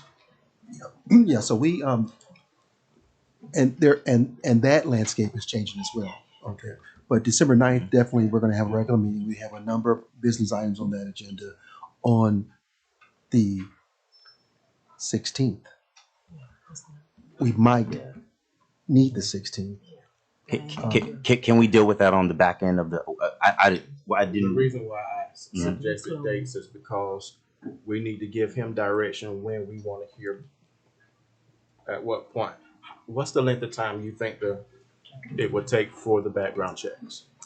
If I may, Mr. Mayor, Go ahead. I don't want to cut you off, Mr. Slavin, but we had an extensive conversation about this already, and Mr. Slavin was given the dates of 12/3, 12/9, and 12/16 as a possible. To my knowledge, he told me that he held each one of those dates open, that the candidates would be available to do an interview process during this time. Possibly he was going to confirm that. So that date is there and held, 12/9 and 12/16. One of the reasons that the 16th was suggested is because the information was to be provided to you tonight on the 3rd, and there would be enough time, theoretically at least, in fact in reality, between the 3rd and the 16th to get that background work done. Okay. And we use an outside firm to do it, and they're very, very good, and very thorough. Gotcha. All right. All right. Any further? Will we have an opportunity, Mr. Mayor, if there is anyone else in the full package that we might like to be considered or at least talked about? You may want, Add to this. if you're asking me that question, sure. Let me know who they are, and I'll take a look at them. You know, I work for you. I don't work for the candidates. So my. Have to to Mr. Mayor too. So in that case, you made mention that, so if there is an individual from the packet, the entire packet that we received, that a commissioner has shown interest in, then that information will be disseminated to all commissioners, It correct? needs to be. All right. That's the way it has to come. I'd like, as far as my opinion goes, all commissioners, I'd like them to have an input on it. If the one candidate or multiple that you discover and request, we will all receive that information. Right. Okay. And then at that point, whatever our next meeting is, I guess a discussion can be had on those individuals. I need to be clear. Sharing the information of generated by one commissioner with all of you does not necessarily mean that I'm getting a majority vote to include that person. There's got to be a. Correct. Okay. What I said was that Under the at our packet. next meeting, we will have a discussion to either include or get them vetted, Right. or get them vetted or not, or That makes sense. to get rid of. Okay, is that clear? Everybody understand that? Okay, anything further, Mr. Slavin? No. And if anything further from you folks? Yeah, I do have something. So I'm not exactly clear on this. At this point in time, just from my recollection, so I can make sure I got a good understanding, the commission is taking no action at all tonight, and Mr. Slavin is directed to come back on next week, and at that time you all will give him direction on who to do background checks for? No. Okay. No, I'm going to begin. I understood the instruction, and it wasn't by vote. It was just nobody seemed to think it was a bad idea. Was that I will contact each of these 7, and get them to authorize us to do the background work, and then begin that now, with the hopes that either by the 9th I can report progress, and I would very much like and request that I can do that virtually. With all of you at your meeting on the 6th. I mean 9th, right? All I'm trying to avoid is having to interview people you like, having them go through background work and they don't pass. I'd rather have all that work done so that you know ahead of time what the background checks show and on the candidates. But in answer to your question, what I heard being my directive is to begin the background work on the 6th and add Troy Bell to it. Now, what I would like to propose to the commission is, based on one of the candidates not having experience and extensive experience, 3 years or more at the top level, is it the will of the commission that that candidate continue with the background check, or can we move to have that particular candidate removed from these background checks? Do we wish to include that individual in the process moving forward? It is my opinion that we should remove that individual, but I'm going to do whatever the will is. So, any thoughts on that? You all clear as to who that Candidate is? number 2. Costano. Yes. They have no experience as the top dog. Right. I know we interviewed- And I we know talked- we talked about we talked about the it person needing 3+ years experience as a city manager. I'm okay with excluding Peggy and Castano. Can we get that in the form of a motion? Mr. Mayor, I move to direct Mr. Slavin to move forward in conducting background checks on the following candidates: Darrell Bell, Emmanuel Aderian, Brian Gio Gagan, Lawrence McNall, Chad Morris, and Chandler Williamson, excluding Peggy Castano. And did you mention Troy Bell? I did. All right. And so we have a motion on the floor. Do we have a second? We do not have a second. Motion failed. So we would do on all requested. Okay.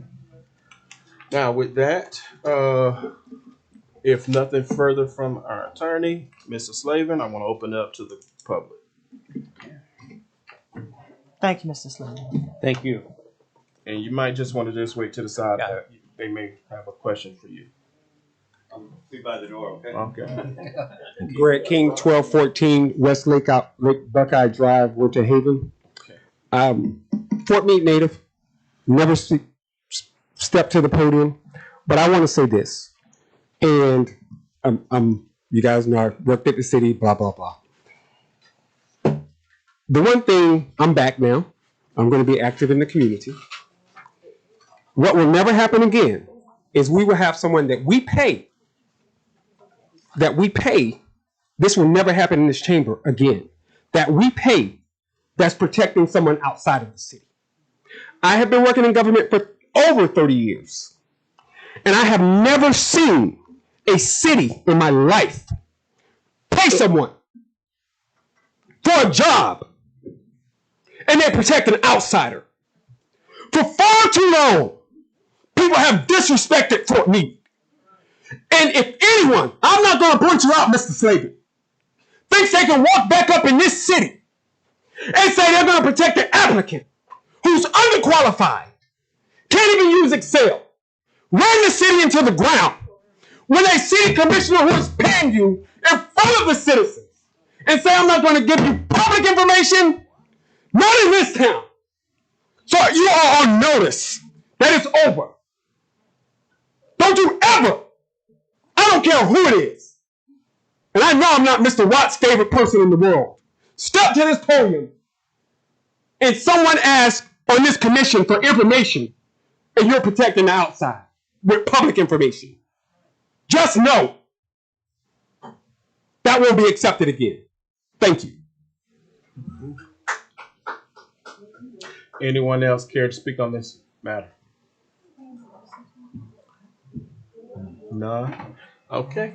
And so, where are we at with our... The motion Yeah. didn't get a second. So I believe you stated that the will. background check is going to be done on Now, until the 9th, we'll have Mr. Slavin will be allowed to come virtually on the 9th, virtually. That's okay with That's the what he said. commission. That's If fine it's with me. okay. I see heads. Well, just so it's on record, I'm not okay with any of this. Okay, So okay. just so we're clear where Okay. everyone stands. But you can continue. Okay, yes, sir. Okay, so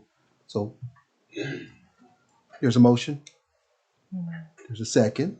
Yeah, it failed. No, it failed. There was no It failed. second. Okay. It failed. Okay, so at this point, there was a motion to go ahead and have the Slavin group do the background checks for, I believe, 6 or 7 applicants, and the names were stated out. 3, 4, 5, 6, 7. 7 by Commissioner McCutcheon. There was no second, so it failed.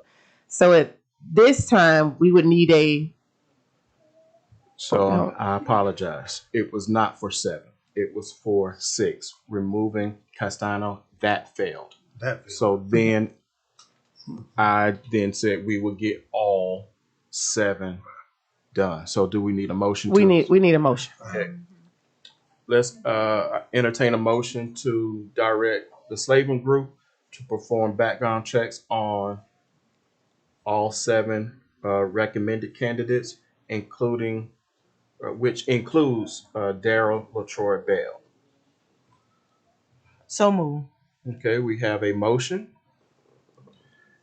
Do we have a second?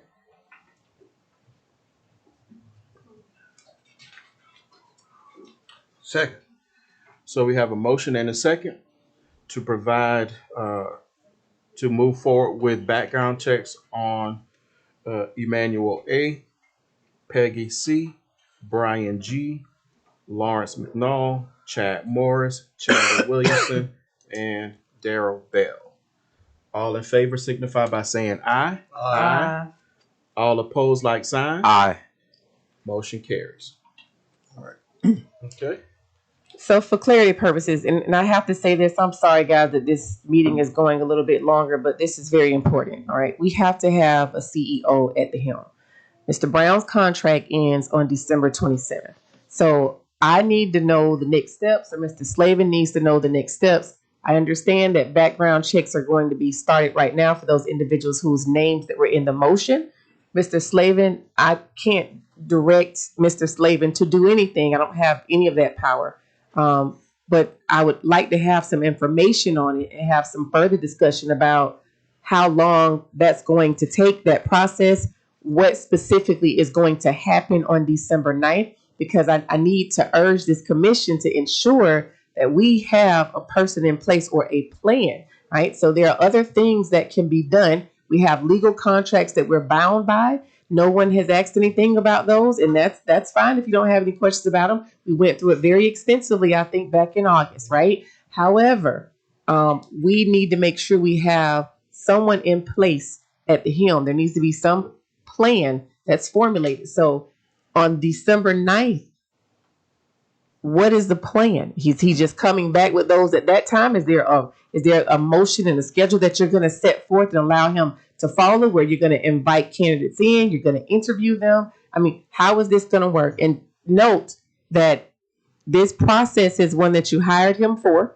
You can give him direction, though. He works for you as he suggested. It's also a process that's fluid that you can change. You're not stuck to the process, right? There's no legal thing in your charter, a legal thing in statute that says you have to do a certain item or do this in a certain manner, okay? But I think we just need a little bit more guidance, because if not, we're going to leave here a little bit disconnected and not really have the answers. And I got to ensure that we move towards getting a CEO at the helm.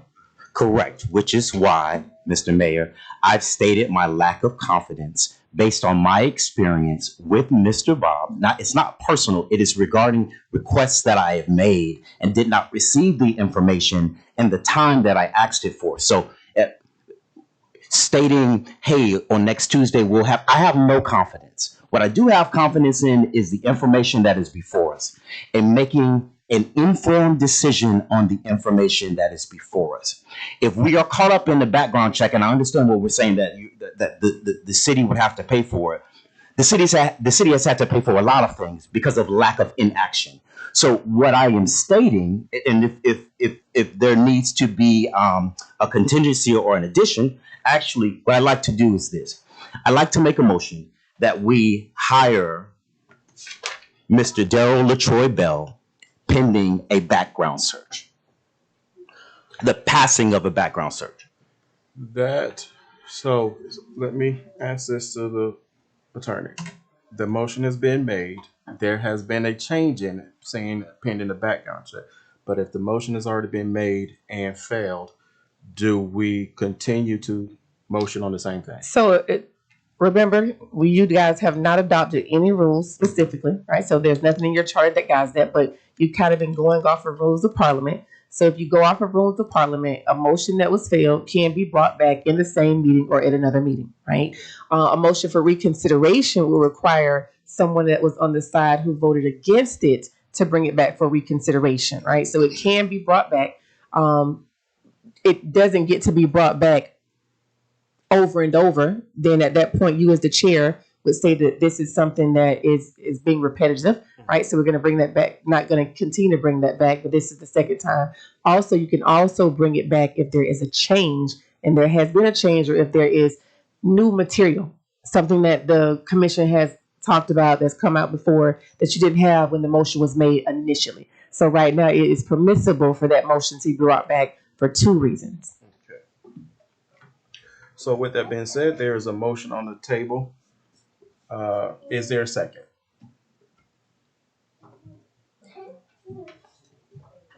There is no second. Motion failed. All right. Now, with regards to satisfying the questions that the attorney rightfully brought up, thank you for that, is the background checks have been initiated to get started. Our next steps, Mr. Slavin, if you would come back up to the mic, is on the, so from now until you anticipate the background checks being completed and us reducing that number to virtual meetings. So are we going to move forward with virtual meetings with the entire 7 or what? Well, depending on the background work, that's possible, but I assume that that the group will be with maybe 3 or 4, not all 7, would be what the commission would choose to interview. And we're talking about virtual interviews. That's what these folks agreed to. One or two of them indicated that they might be willing to come here for an in-person interview. But the concern that I need to emphasize is that none of them said that they would accept the position without knowing who they're working for. In other words, there's possibility that you could find one of them who would be willing to take an interim assignment for a short period. So to be clear, and we had this discussion when I spoke with Mr. Slavin, is we do know that there will be Commissioner Watts, Commissioner Williams, Commissioner McCutcheon, and Commissioner-elect Lott present. What we don't know at the time is who's going to be that position. So what is not known is one commissioner. That's right. I want to make that clear. The only thing that is not known is the appointment of this position. And so that, in my opinion, should not bring the individuals pause because they don't know who that one appointment is. So I feel we should move forward with the process. Would Does that the make commissioner-elect be involved in that process? I don't think a commissioner-elect can be involved in city business if they're not a commissioner. No, I don't think she should vote, but my concern is that I think it'd be a lot easier for somebody to accept the job if they knew who she was and had the opportunity to interact with her. So at this point in time, if I may just jump in, we as a city can't get in the way of any applicants contacting any commissioners who are commissioner-elect, right? So we can't stop 2 individuals from talking, right? So if for some way or another, because this is public record, Ms. Lott were to get the record of these applicants and she were to make contact with them and they were willing to speak with her on their own accord, she could do that. There's nothing prohibiting that at all, and vice versa. If the candidates wanted to look up, I would think if they're, applying for a city manager position and that's a concern they've shared with you, then they may already know who that commissioner-elect is. And if they wanted to reach out to her, then there's nothing stopping her or them from doing that, right? And that's the same as if anything were coming before this commission, anybody in the public could talk to any one of them about whatever they wanted. Now, what the problem would be is if we would allow her formally at this time, because she's not taken the position. She's not sworn in, so the city can't take Ms. Lott in any capacity as the commissioner-elect for being involved in this process at all. But that's not to say that something couldn't happen outside of us that we have no knowledge about, that we don't direct, that we don't encourage either, right? So she would not be a part of that. And I think what I'm hearing you say is, if from the candidates that we have, many of them have expressed that if this position is not being chosen by the commissioner vacancy being filled and with Ms. Lott being seated, that they would not want to come on and accept the job. Is that what you're saying? Yes, the commission is in January will be different than the city commission seated now. But involving the commissioner-elect is not necessarily giving her a role in making the decision.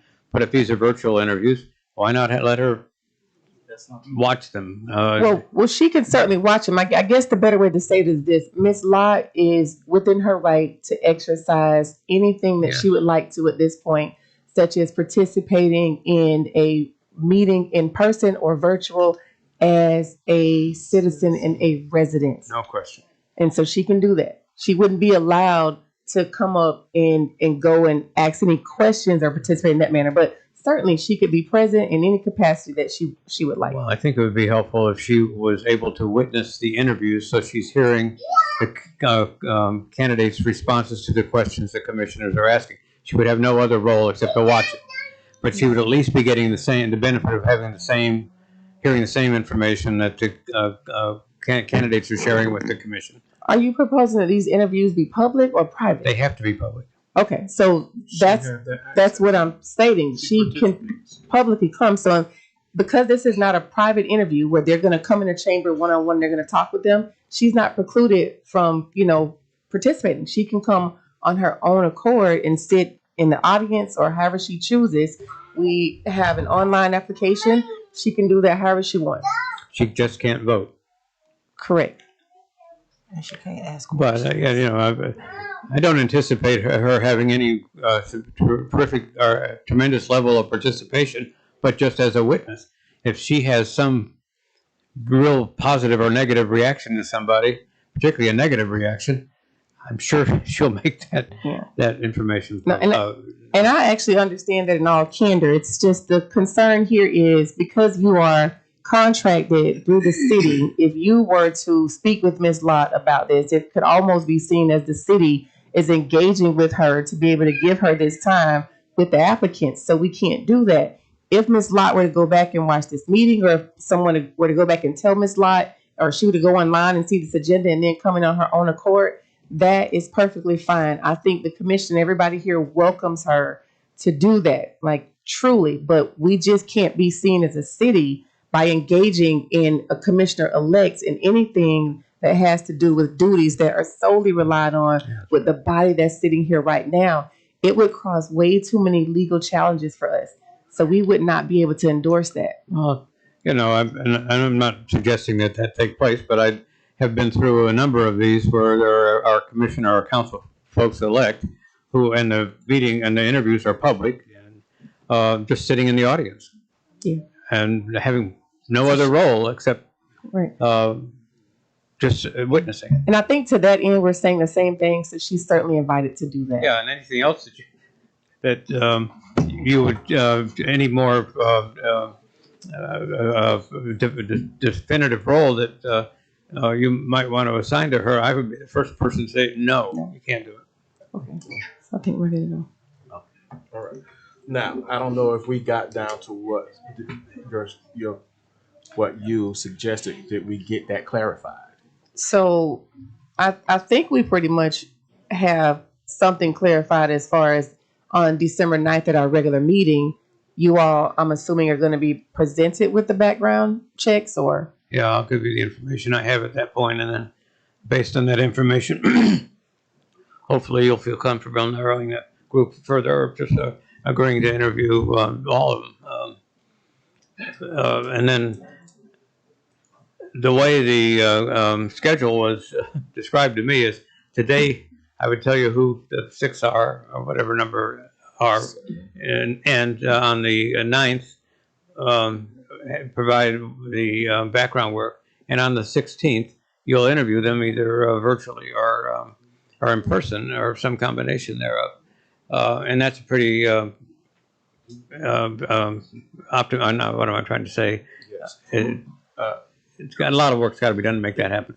So, with that being said, I'll entertain a motion to set forth the schedule as Mr. Slavin just described.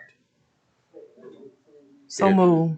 Okay, so we have a motion of the plan of action moving forward, at least up until the 16th, right? Do we have a second? Second. We have a motion and a second. All right. All in favor signify by saying aye. Aye. Any opposed, like sign? Aye. Motion carries. All right. Anything further from Mr. Slavin? I would also like to offer another motion that in the circumstance where we have not reached a decision of moving forward with the selection for the city manager prior to Mr. Brown's contract ending, I would like to move that the assistant city manager be given the active responsibilities of that position until such time as the city manager is filled. Okay. And that is a motion? It is a motion. We have a motion as stated. Do we have a second? We do not. Motion failed. We'll entertain another motion to give direction regarding how we're moving forward at the conclusion of interim city manager Howard's contract. All right, Mr. Mayor, I'd like to direct Attorney Smith for our December 9th meeting to have the information regarding Mr. Brown's current contract so we can make sure we understand the contents therein. And then at that time, make a decision on how to direct staff of moving forward in regards to his position. On December 9th. On December 9th. Okay. You guys heard the motion, correct? All right. Do we have a proper second? Second.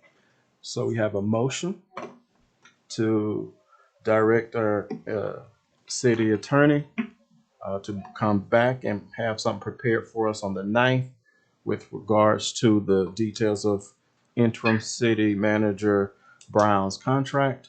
And we make a decision at that time how we would move forward based on that information.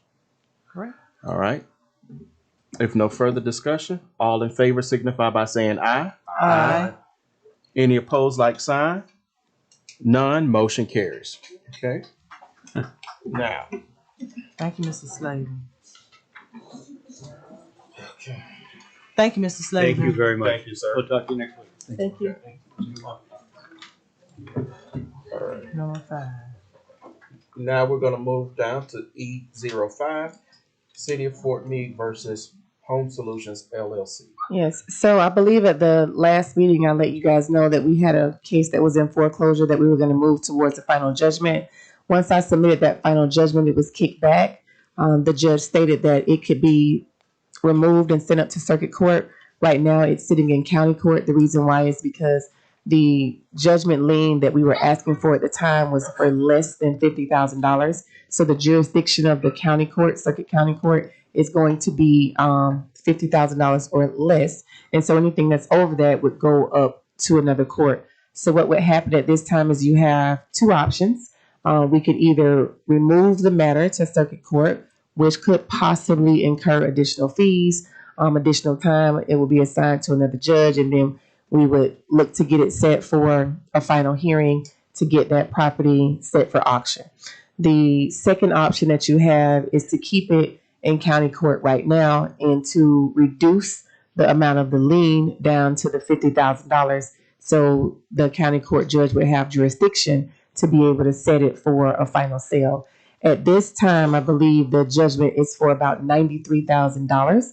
Initially, when it went in 2 years ago, it was for about, I want to say, $2,300. What happened is what we've described before. You have those rolling fines that continue, and because those rolling fines continue, even once you file the lawsuit, that's what took it up above the $50,000.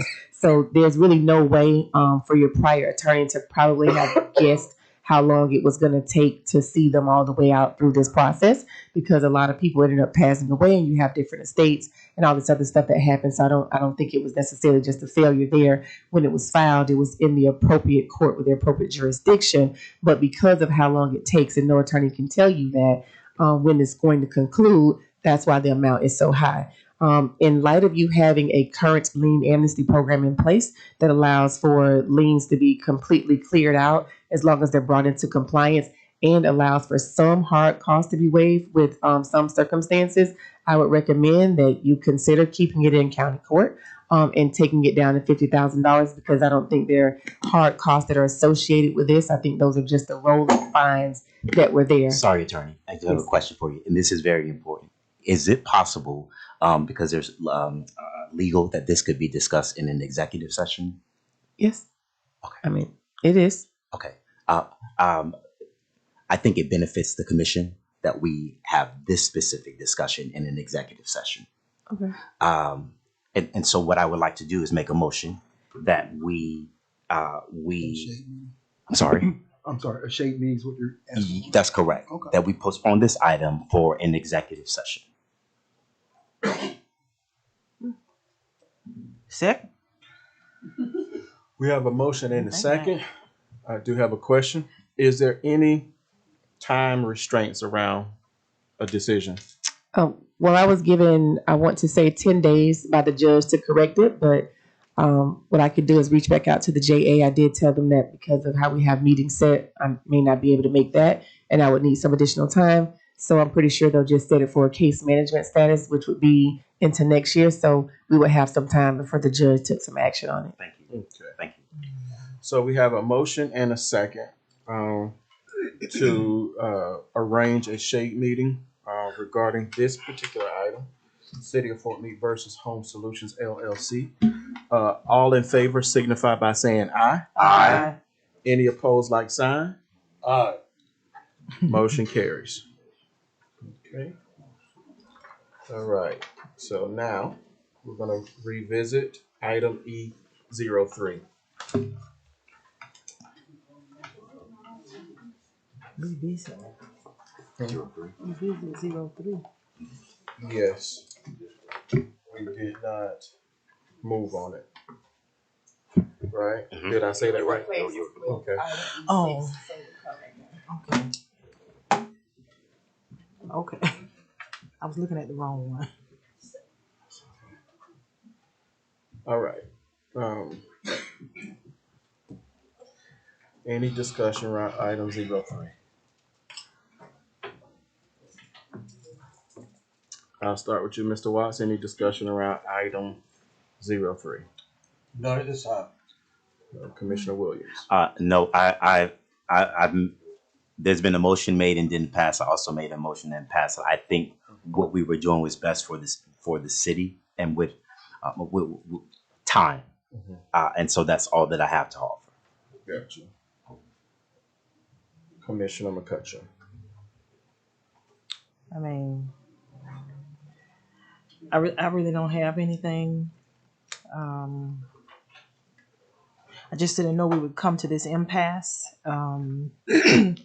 I thought perhaps that it was a more simple solution, because I really thought that the decision that I chose was good for the city as a whole. So I didn't have a backup plan.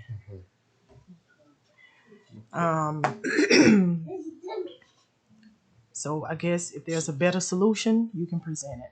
So do we need to, all right, so the solution that I suggested did not pass, which is to identify, and I like the way Mr. Howard said it, is to identify, it can be less formal, who's actually interested.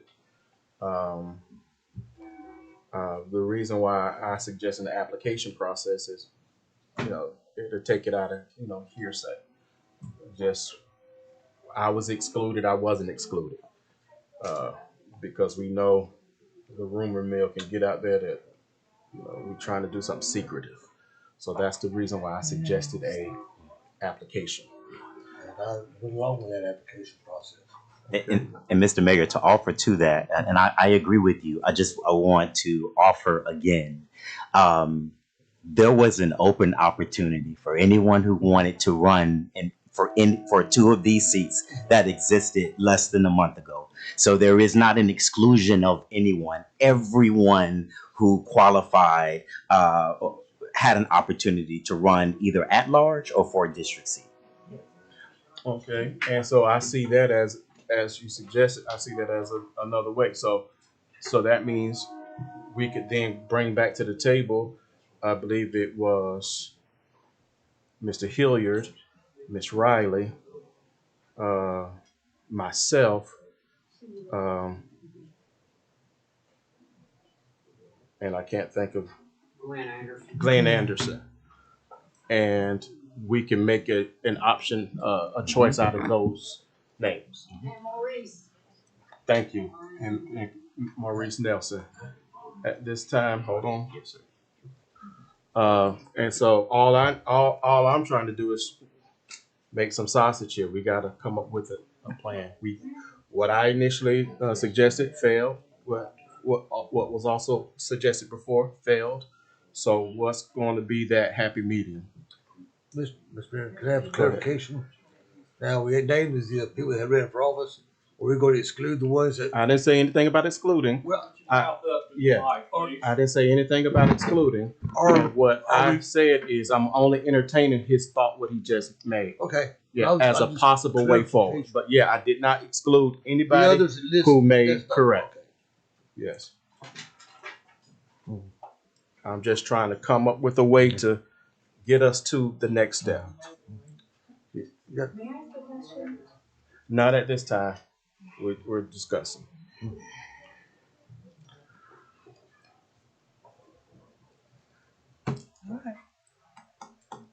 Mr. Mayor, I'd like to also nominate Ricky Cochran.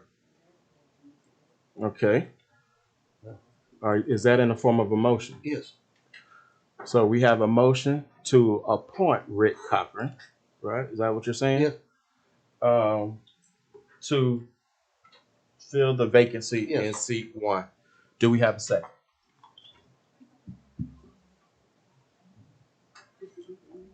And that motion died. No second. All right. Okay. You have something? I City Manager Howard. I just want to see, can we get a short list?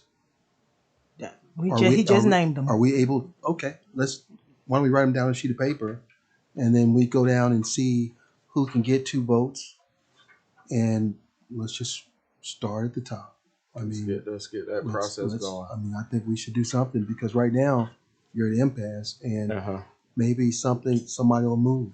Okay, so with that being said, we'll tally those numbers, and those individuals who have identified themselves tonight include other individuals that previously ran who expressed it, and then allow any other individual who may want to throw their hat in the ring up to 48 hours to make that decision, right? And then have those names presented to us. It's not a So, short list. yeah, that's Well, this- I don't think that's what Mr. Brown.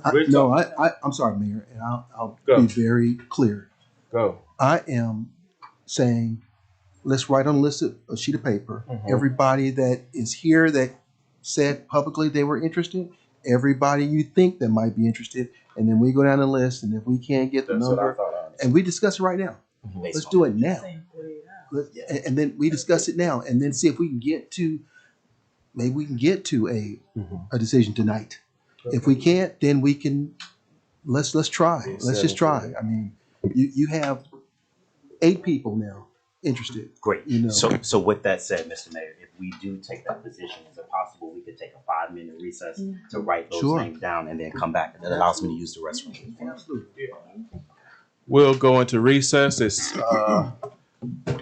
7:50, and we will reconvene at 7:55. Thank you, Mr. We're at recess. There will be no qualifications.